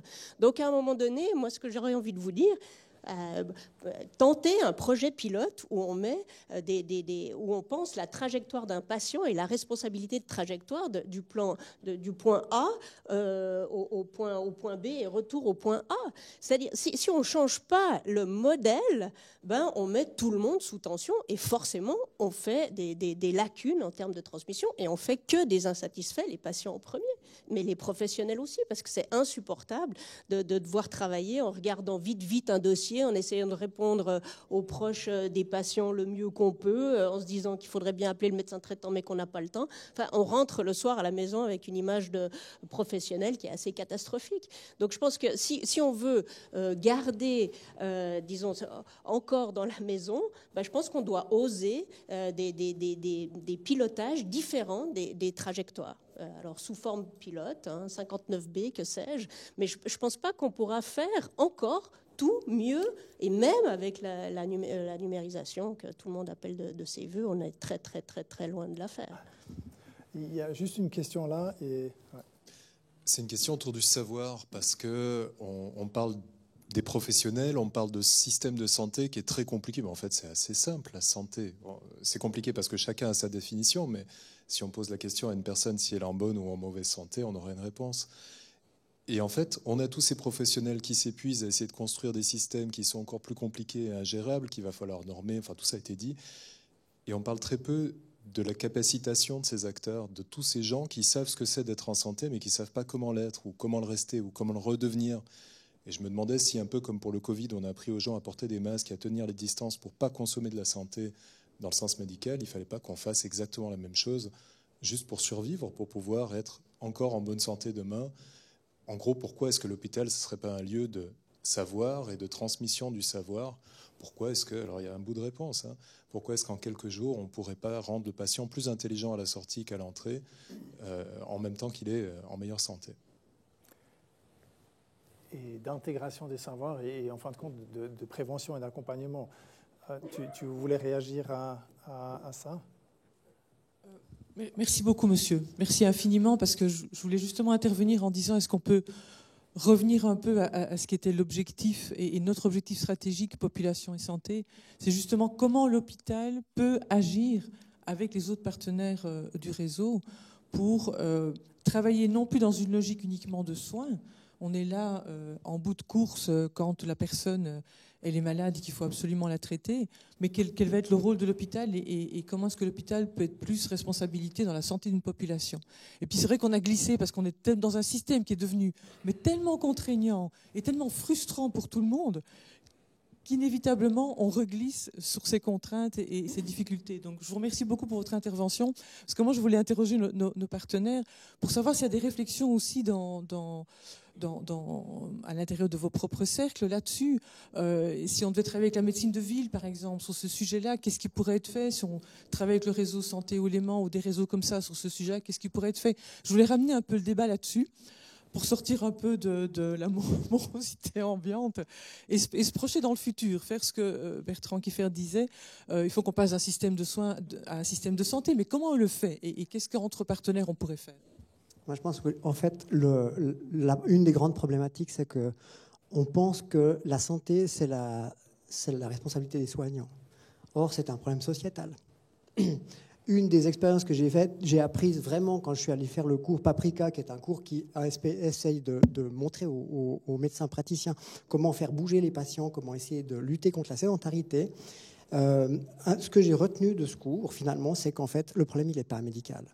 Le problème, il est urbanistique. Le problème, il est qu'il faut encourager les gens à bouger. Il faut arrêter de mettre des escalators et des ascenseurs partout. Et il n'est pas médical, le problème. Quand les gens sont déjà obèses, qu'ils ont appris pendant 40 ans à mal manger et à rester devant la télé, c'est trop tard. Et nous, comme soignants, on ne peut plus rien faire. Donc, en fait, la problématique, elle n'est pas liée aux soignants. C'est un véritable discours sociétal qui doit être mis en place. Ça, j'en ai absolument la conviction. Et la promotion de la santé, ce n'est pas un problème de soignants. C'est un problème de société. C'est un problème qui doit déjà être travaillé à l'école. Donc c'est un immense débat. Du côté du réseau, ouais. Je voulais juste rebondir là-dessus. Je ne veux pas remettre une couche par rapport aux politiciens qui siègent à Berne, mais c'est vrai que quand j'entends que le Conseil national, si je ne me trompe pas, a refusé d'obliger en fait les gros producteurs alimentaires à réduire le pourcentage de sucre dans les produits qu'ils produisent, c'est vrai que là, les bras me sont tombés. Et je pense qu'effectivement, il faut travailler beaucoup plus en amont de, entre guillemets, la maladie. Et je crois que ça a déjà été dit, hein, la prévention et la promotion de la santé, ça reste quand même aujourd'hui le parent pauvre. Et on a beau être formé et autres, on ne l'est pas vraiment dans ce domaine-là. Et quand on se réunit entre partenaires au niveau du réseau, on est, entre guillemets, plus fort pour sortir l'ordonnance que pour définir un programme de promotion et de prévention de la santé qui aide l'écho auprès de la population. Et puis quand même, ce qui est quand même aussi assez intéressant, parce que c'est dans le cadre d'une autre intervention que je vais faire tout prochainement, aujourd'hui, 70% de la population suisse se sent en bonne santé. De l'autre côté, il y a 34 à 35% de la population qui est en surpoids. Donc c'est vrai que ça questionne aussi. C'est pas forcément les mêmes. C'est ça. Mais moi, je pense je vous invite à relire la Constitution, malheureusement, parce qu'au fond, on vit dans le pays qu'on mérite, hein, et on est un pays culturel dans lequel, au fond, la santé, c'est un a priori d'un acquis que vous avez et dont vous avez la responsabilité tout au long de votre vie, et qu'au fond, ça ne m'étonne pas du tout que l'État ait refusé, disons, de s'engager dans des campagnes de promotion de santé, parce que c'est votre responsabilité de ne pas boire trop de boissons sucrées à la fin. Et ce qu'il faut se dire, c'est que cette pauvreté de la compréhension santé inscrite dans le texte constitutif, elle engendre tous ces choix législatifs derrière, avec la liberté individuelle d'un côté et une sacro-sainte liberté économique de l'autre. Donc, et il faut bien se dire aussi qu'en Suisse romande, on ne pense pas la même chose qu'en Suisse allemande. Parce que ce type de discours-là, on ne l'a pas outre-Sarine, hein, par rapport à la question de la santé et une responsabilité d'État, ou cette ambition d'un système qui représente nos valeurs et qui représenterait la santé. Peut-être qu'on doit juste faire le deuil d'un système de santé qui représente nos valeurs et puis travailler qu'à des échelons locaux, et puis créer cette humanité dont on a besoin. Mais je pense qu'on a un travail à faire sur cette culture-là et prendre notre bâton de pèlerin pour traverser la Sarine sur ce type de discours aussi. C'est quand même très ancré en Suisse. Oui. Non, mais on peut faire le deuil de tout ce qu'on veut, mais il y a un principe de réalité. Par exemple, c'est la même chose que pour l'environnement. Je veux dire, il y a des murs qui nous arrivent, enfin, c'est nous qui allons dans le mur, plutôt que le mur qui nous arrive dessus. Et ça arrivera tout autant en Suisse allemande que nous. Et cette espèce d'anosognosie, hein, d'une partie de la population par rapport à certains problèmes majeurs. Mais c'est aussi dû au fait qu'on se fait enfumer. Il y a une désinformation, il y a un business de la désinformation, il y a un business industriel aussi. On fait comme si les gens étaient, au fond, libres comme ça dans un monde éthéré. Mais ils sont matraqués par des publicités qui leur font boire des boissons trop sucrées, de la junk food et des trucs comme ça. C'est pas seulement qu'il s'agit de les éduquer un peu, il s'agit de les aider à avoir un esprit critique, de ne pas se laisser désinformer. Mais ça, c'est un problème majeur. Mais cela dit, dans les choses à enseigner un peu, à éduquer, il y a d'autres choses. Moi, j'ai été frappé de voir au groupe médical d'Aunay, je pense qu'il y a ce genre de choses ici aussi, mais les gens qui ont des plaies diabétiques, en surpoids, toutes sortes de gens qui ont des plaies, il y a des cours de prise en main par soi-même de la plaie, jusqu'où on peut aller. Ensuite, il y a des systèmes où on peut faire des photos d'une plaie quand on a un doute et l'envoyer à une spécialiste, une infirmière spécialiste des plaies pour dire qu'est-ce que je fais, je viens, je mets quoi dessus, je fais. Et il y a des éducations à différentes choses. Et moi, comme responsable d'une revue de formation, mais aussi pour le grand public, on avait envie de faire des choses. Par exemple, si on diagnostique à quelqu'un une hypertension, pour la personne, il y a la question de c'est quoi une hypertension et puis pourquoi je dois prendre un traitement alors que je ressens rien, pourquoi je dois le prendre à vie. Comment faire une information qui touche à la fois la personne éduquée, la personne qui a une vision toute simple des choses, est-ce qu'il faut faire des capsules vidéo? Est-ce qu'il faut faire... Mais il y aurait beaucoup de choses à faire, je pense, dans une éducation simple. Peut-être pas alors au niveau de... Il y a trop de sucre dans l'alimentation, et pourtant c'est très important. Mais après, quand les gens ont des maladies chroniques, de leur transmettre la possibilité de gérer eux-mêmes davantage leur maladie, de savoir quand il faut consulter. Et là, il y aurait des tas de choses à développer, mais je suis sûr que ça se fait. Mais c'est très intéressant. C'est un monde vraiment de rendre les gens responsables et co-thérapeutes, leur donner le savoir, les outils. Mais c'est très peu remboursé. Je sens que Julie... Il y a juste une dernière intervention. Là, on a presque commencé à parler de la politique de vaccination, n'est-ce pas, Covid. Comment faire pour que... Non, on va laisser ça de côté. Il y a une dernière intervention. Après, on va passer à la synthèse. Oui, je vous en prie. Merci. En fait, dans l'expérience que je vois aussi, c'est en essayant de replacer l'hôpital au centre, enfin pas au centre, mais finalement dans le parcours de soins du patient. On essaye souvent d'optimiser le parcours finalement en mettant des liens entre chaque wagon. Et si je prends par exemple à Genève un projet que vous connaissez bien, Madame Rorive, parce que quand vous étiez encore à Genève à l'époque, mais qui se termine maintenant pour le coup et qui consiste en fait à voir comment on peut améliorer la prise en charge des patients en pré-hospitalier, hospitalier, post-hospitalier, en coordonnant l'ensemble. En fait, on se rend compte que finalement, c'est très complexe, effectivement, partout ici comme ailleurs. Et que finalement, moi, ce que je retiens de tout ça à ce stade, c'est qu'on peut optimiser tous les liens qu'on veut, effectivement, faire des réseaux, etc. Ça reste que tant qu'il n'y a pas une personne qui a une vision à un moment global et qui suit le patient depuis quand il est chez lui jusqu'à quand il retourne chez lui, ça fait le lien avec ce que vous disiez avant, ça reste très compliqué parce que chacun essaie de bien faire, on bichonne tous les liens, mais finalement, le fil complet, qui est le seul qu'il a finalement, c'est le patient. Mais le patient, effectivement, il faut l'impliquer, mais il a des limites dans sa compréhension, dans ses besoins. Est-ce que finalement, ce ne serait pas la solution, entre guillemets, peut-être utopique, j'en sais rien, d'avoir justement une capacité de pouvoir proposer au patient un suivi du début jusqu'à la fin? Le petit pas, pour recoller avec votre question de tout à l'heure, pourrait être, ce qui a été le cas là par exemple, de cibler peut-être sur les premiers parcours où il y a la plus-value la plus importante, parce qu'on sait que c'est là qu'on a le plus de problèmes. Je vous remercie. Merci. On a parlé du local et des petits pas, je pense, et pour rendre hommage aux Suisses allemands qui ont forgé le terme de glocal, penser global et agir local. Je pense qu'on est condamné à ça, c'est-à-dire donner ensemble un sens global et clarifier vers où nous voulons aller, mais après, l'action peut être que locale. On ne va pas pouvoir réaliser Kaiser Permanente, encore une fois, rapidement, mais de pouvoir ensemble forger une idée plus large, plus globale, ça certainement, oui. Pour nous, c'est la volonté aussi ce soir pour dire, mais si nous parlons population et santé, c'est que l'hôpital se voit dans le cheminement en sortant de l'hospitalocentrisme, et on a besoin, et le veut avec les partenaires. Donc ça, c'est cette globalité qu'il faut construire ensemble.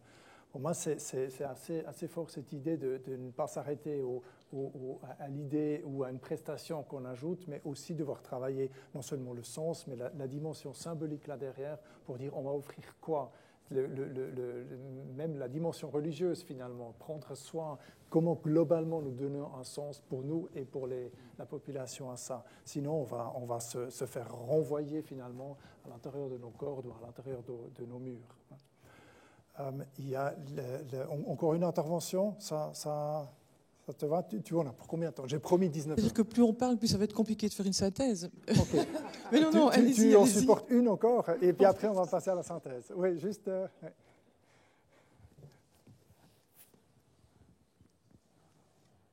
Merci beaucoup. Je tente d'être courte. Je travaille dans les centres médico-sociaux de l'Est vaudois. Et pour parler local, je dirais que ce n'est pas un petit pas, mais un grand pas que nous avons franchi avec les collègues de l'hôpital Rivière-à-Chablais, de la Fondation de Nantes, qui est l'hôpital psychiatrique, et des CMS de l'Est vaudois, avec l'appui très apprécié du réseau. C'était la création d'un centre de formation pour les acteurs de la santé. Et je dirais que c'est leur offrir une occasion de partager une vision, de penser les métiers du futur et de se fédérer. Et ce n'est pas un petit pas, c'est un très grand pas. Et nous avons déjà, je dirais, 5 ans d'expérience avec une formation continue partagée autour de ce que veut dire gérer dans le domaine de la santé. Et il y a des idées qui naissent de cet endroit, qui est un endroit de formation continue, mais qui est un bouquet de fleurs pour faire foisonner des idées autres que la formation. Et c'est une force de notre région, et je voulais le dire et le saluer. Merci. Merci beaucoup. Une dernière oui, remarque. Je voulais juste rebondir sur la question de Brigitte Rorive sur le rôle de l'hôpital population et santé. Moi, je me pose la question si vraiment le rôle de l'hôpital, c'est la question de la promotion de la santé. Est-ce qu'il n'y en a pas d'autres qui font ça tellement mieux que l'hôpital ailleurs? Et je me dis qu'avec les compétences plus pointues qui sont développées à l'hôpital et qui sont nécessaires pour des soins aigus, est-ce que ce n'est pas dans de la prévention secondaire, ou c'est aussi le maintien en santé dans la prévention secondaire, si là on n'aurait pas plus de choses à offrir, à développer, que ce soit dans le domaine aussi de l'éducation thérapeutique ou en lien avec des choses pointues qu'on fait pour le maintien en santé, mais je ne suis pas sûre que la promotion de la santé, qu'on soit les meilleurs pour ça, quoi. Absolument. Juste avant la synthèse, j'ai la tâche de vous remercier d'avoir été là et de vous remettre quelques bouteilles. C'est la promotion de la santé, il n'y a pas beaucoup de sucre. Alors, tout va bien? Pour la promotion de la santé, alors, il y a deux pour le conférencier et c'est la coutume chez nous d'avoir toujours du rouge et du blanc et du valaisan et du vaudois, évidemment. En fait, Brigitte, je fais la distribution maintenant parce que toi et moi, on n'en a pas, parce qu'on travaille ici. C'est pour ça que c'est plus clair. Bon, pendant que Christian distribue, je vais Merci beaucoup. tenter de faire une petite synthèse. D'abord, de vous remercier également, de me joindre à Christian pour les remerciements, parce que tout ce qui a été dit, les contributions, à mon avis, il y a beaucoup de choses qui vont rester, qui sont inspirantes. C'est pas facile de faire une synthèse parce qu'on est parti d'un objectif stratégique qui, quand même, personne ne l'a dit, pour un hôpital est quand même assez nouveau, c'est-à-dire s'intéresser à la santé de la population et pas uniquement à des patients qui sont plus en bonne santé et qui sont malades. C'est quand même un objectif qui est un peu ambitieux, un peu nouveau pour un hôpital. Et c'est vrai qu'on glisse facilement sur d'autres choses, mais c'est pas grave parce que ce sur quoi on glisse, c'est très inspirant aussi. Moi, je retiens en fait, je pense qu'on peut construire des choses autour du fait qu'il y a aujourd'hui, Stéphanie Mollard le dit, on sent une forme de consensus à la fois des patients, des professionnels, de la population pour dire qu'il y a quand même quelque chose qui ne va pas dans notre système, il est temps de repenser ce système, il est temps de faire changer les choses. On sent aussi de plus en plus que d'un point de vue purement économique, mais également environnemental, on va dans le mur. Je sais pas, ça ne se dit pas encore beaucoup, mais le système de santé est un énorme contributeur à la dégradation de l'environnement. Et par ailleurs, la dégradation de l'environnement a un impact sur la santé. Donc on commence à avoir ce que des consultants appellent une burning platform. C'est-à-dire ça brûle là, et il faut qu'on commence à bouger si on veut faire quelque chose. Par contre, on doit reconstruire une maison en habitant dedans. Et moi, c'est un peu ça que je retiens aujourd'hui, c'est peut-être un peu le fil conducteur, c'est de se dire, comme on habite dans la maison, il faut qu'on continue à améliorer notre habitat. Et c'est ce qu'on a entendu autour des parcours de soins, peut-être des projets pilotes, peut-être mettre en place des logiques de filière beaucoup plus structurées, un peu sur le modèle de ce qui a été fait pour des interventions chirurgicales où on travaille déjà sur la pré-adaptation du patient en fonction de sa fragilité jusqu'à la réadaptation, etc. Mais ça, on reste dans le paradigme dans lequel on est aujourd'hui, c'est-à-dire on s'intéresse à la meilleure façon possible de prodiguer du soin. Bertrand Kiefer nous a rappelé qu'il faut peut-être qu'on commence à penser à un autre paradigme. Et puis Julie l'a dit aussi, et les hôpitaux ont un rôle à jouer, qui est le paradigme de la santé. Ce n'est pas nécessairement ou uniquement de faire de la promotion de la santé, c'est aussi agir au moment où il commence à y avoir une dégradation de la santé pour qu'on reporte le plus longtemps possible, le plus loin possible, l'arrivée à l'hôpital qui finalement est un dispositif complexe, difficile, mais également coûteux, une ressource qui va devenir rare et si on n'y fait pas attention, on va avoir de la peine à la garder pour les cas les plus importants. Donc moi, c'est un peu ça que je retiens aujourd'hui en disant il faut qu'on arrive à travailler à ces deux niveaux, c'est-à-dire dans le paradigme dans lequel on est aujourd'hui, et puis avec les partenaires, commencer à se dire comment est-ce qu'on peut concrétiser un autre paradigme pour notre système. Et puis je pense aussi que si on construit un peu le futur et si on travaille sur un autre paradigme, il faut vraiment qu'on le fasse en gardant à l'esprit, Bertrand, ce que tu as rappelé. La santé ne devrait pas être un bien de consommation. La santé, c'est un common. Est-ce qu'on peut appeler ça un bien commun? J'en sais rien. C'est difficile à traduire, hein, la notion de common, mais il faut toujours se rappeler ça. Et donc le système de santé ne devrait pas être conçu comme un système industriel, un système de consommation. Il devrait être conçu comme un système de valeurs, Bertrand l'a redit. Valeurs de partage, valeurs de communauté, valeurs de solidarité, etc. Donc je pense qu'il y a énormément de choses qui ont été dites ce soir, qui nous inspirent et puis qui donnent de l'espoir aussi parce qu'on voit des lignes. On voit des lignes sur lesquelles on peut construire. C'est le tout début au niveau HRC, c'est le tout début de se dire comment est-ce qu'on peut démarrer dans ce nouveau champ-là, population et santé. Mais je pense qu'on a des éléments, on a beaucoup d'éléments qui ont été dits ce soir et sur lesquels on va pouvoir construire, que ce soit des éléments concrets, mais également des éléments beaucoup plus globaux de la vision dans laquelle on devrait s'inscrire. Voilà, moi je terminerai là-dessus. Et puis j'espère que dans un an, on se reverra pour dire qu'est-ce qu'on a fait, quoi. Qu'est-ce qu'on a déjà pu débroussailler, où est-ce qu'on en est, et puis on fera peut-être une conférence dans un an ou dans un an et demi, on verra. Mais je pense que ce serait intéressant qu'on fasse des petits rendez-vous comme ça de temps en temps pour voir où on en est. Alors, c'est pas tout à fait fini parce que je pense qu'il y a un drink. Tout à fait. Voilà. Avec ça, juste à la sortie, il y a un apéro qui nous est offert. Ah, voilà. Donc, merci beaucoup de votre participation et de votre présence. Merci Brigitte aussi. Et santé.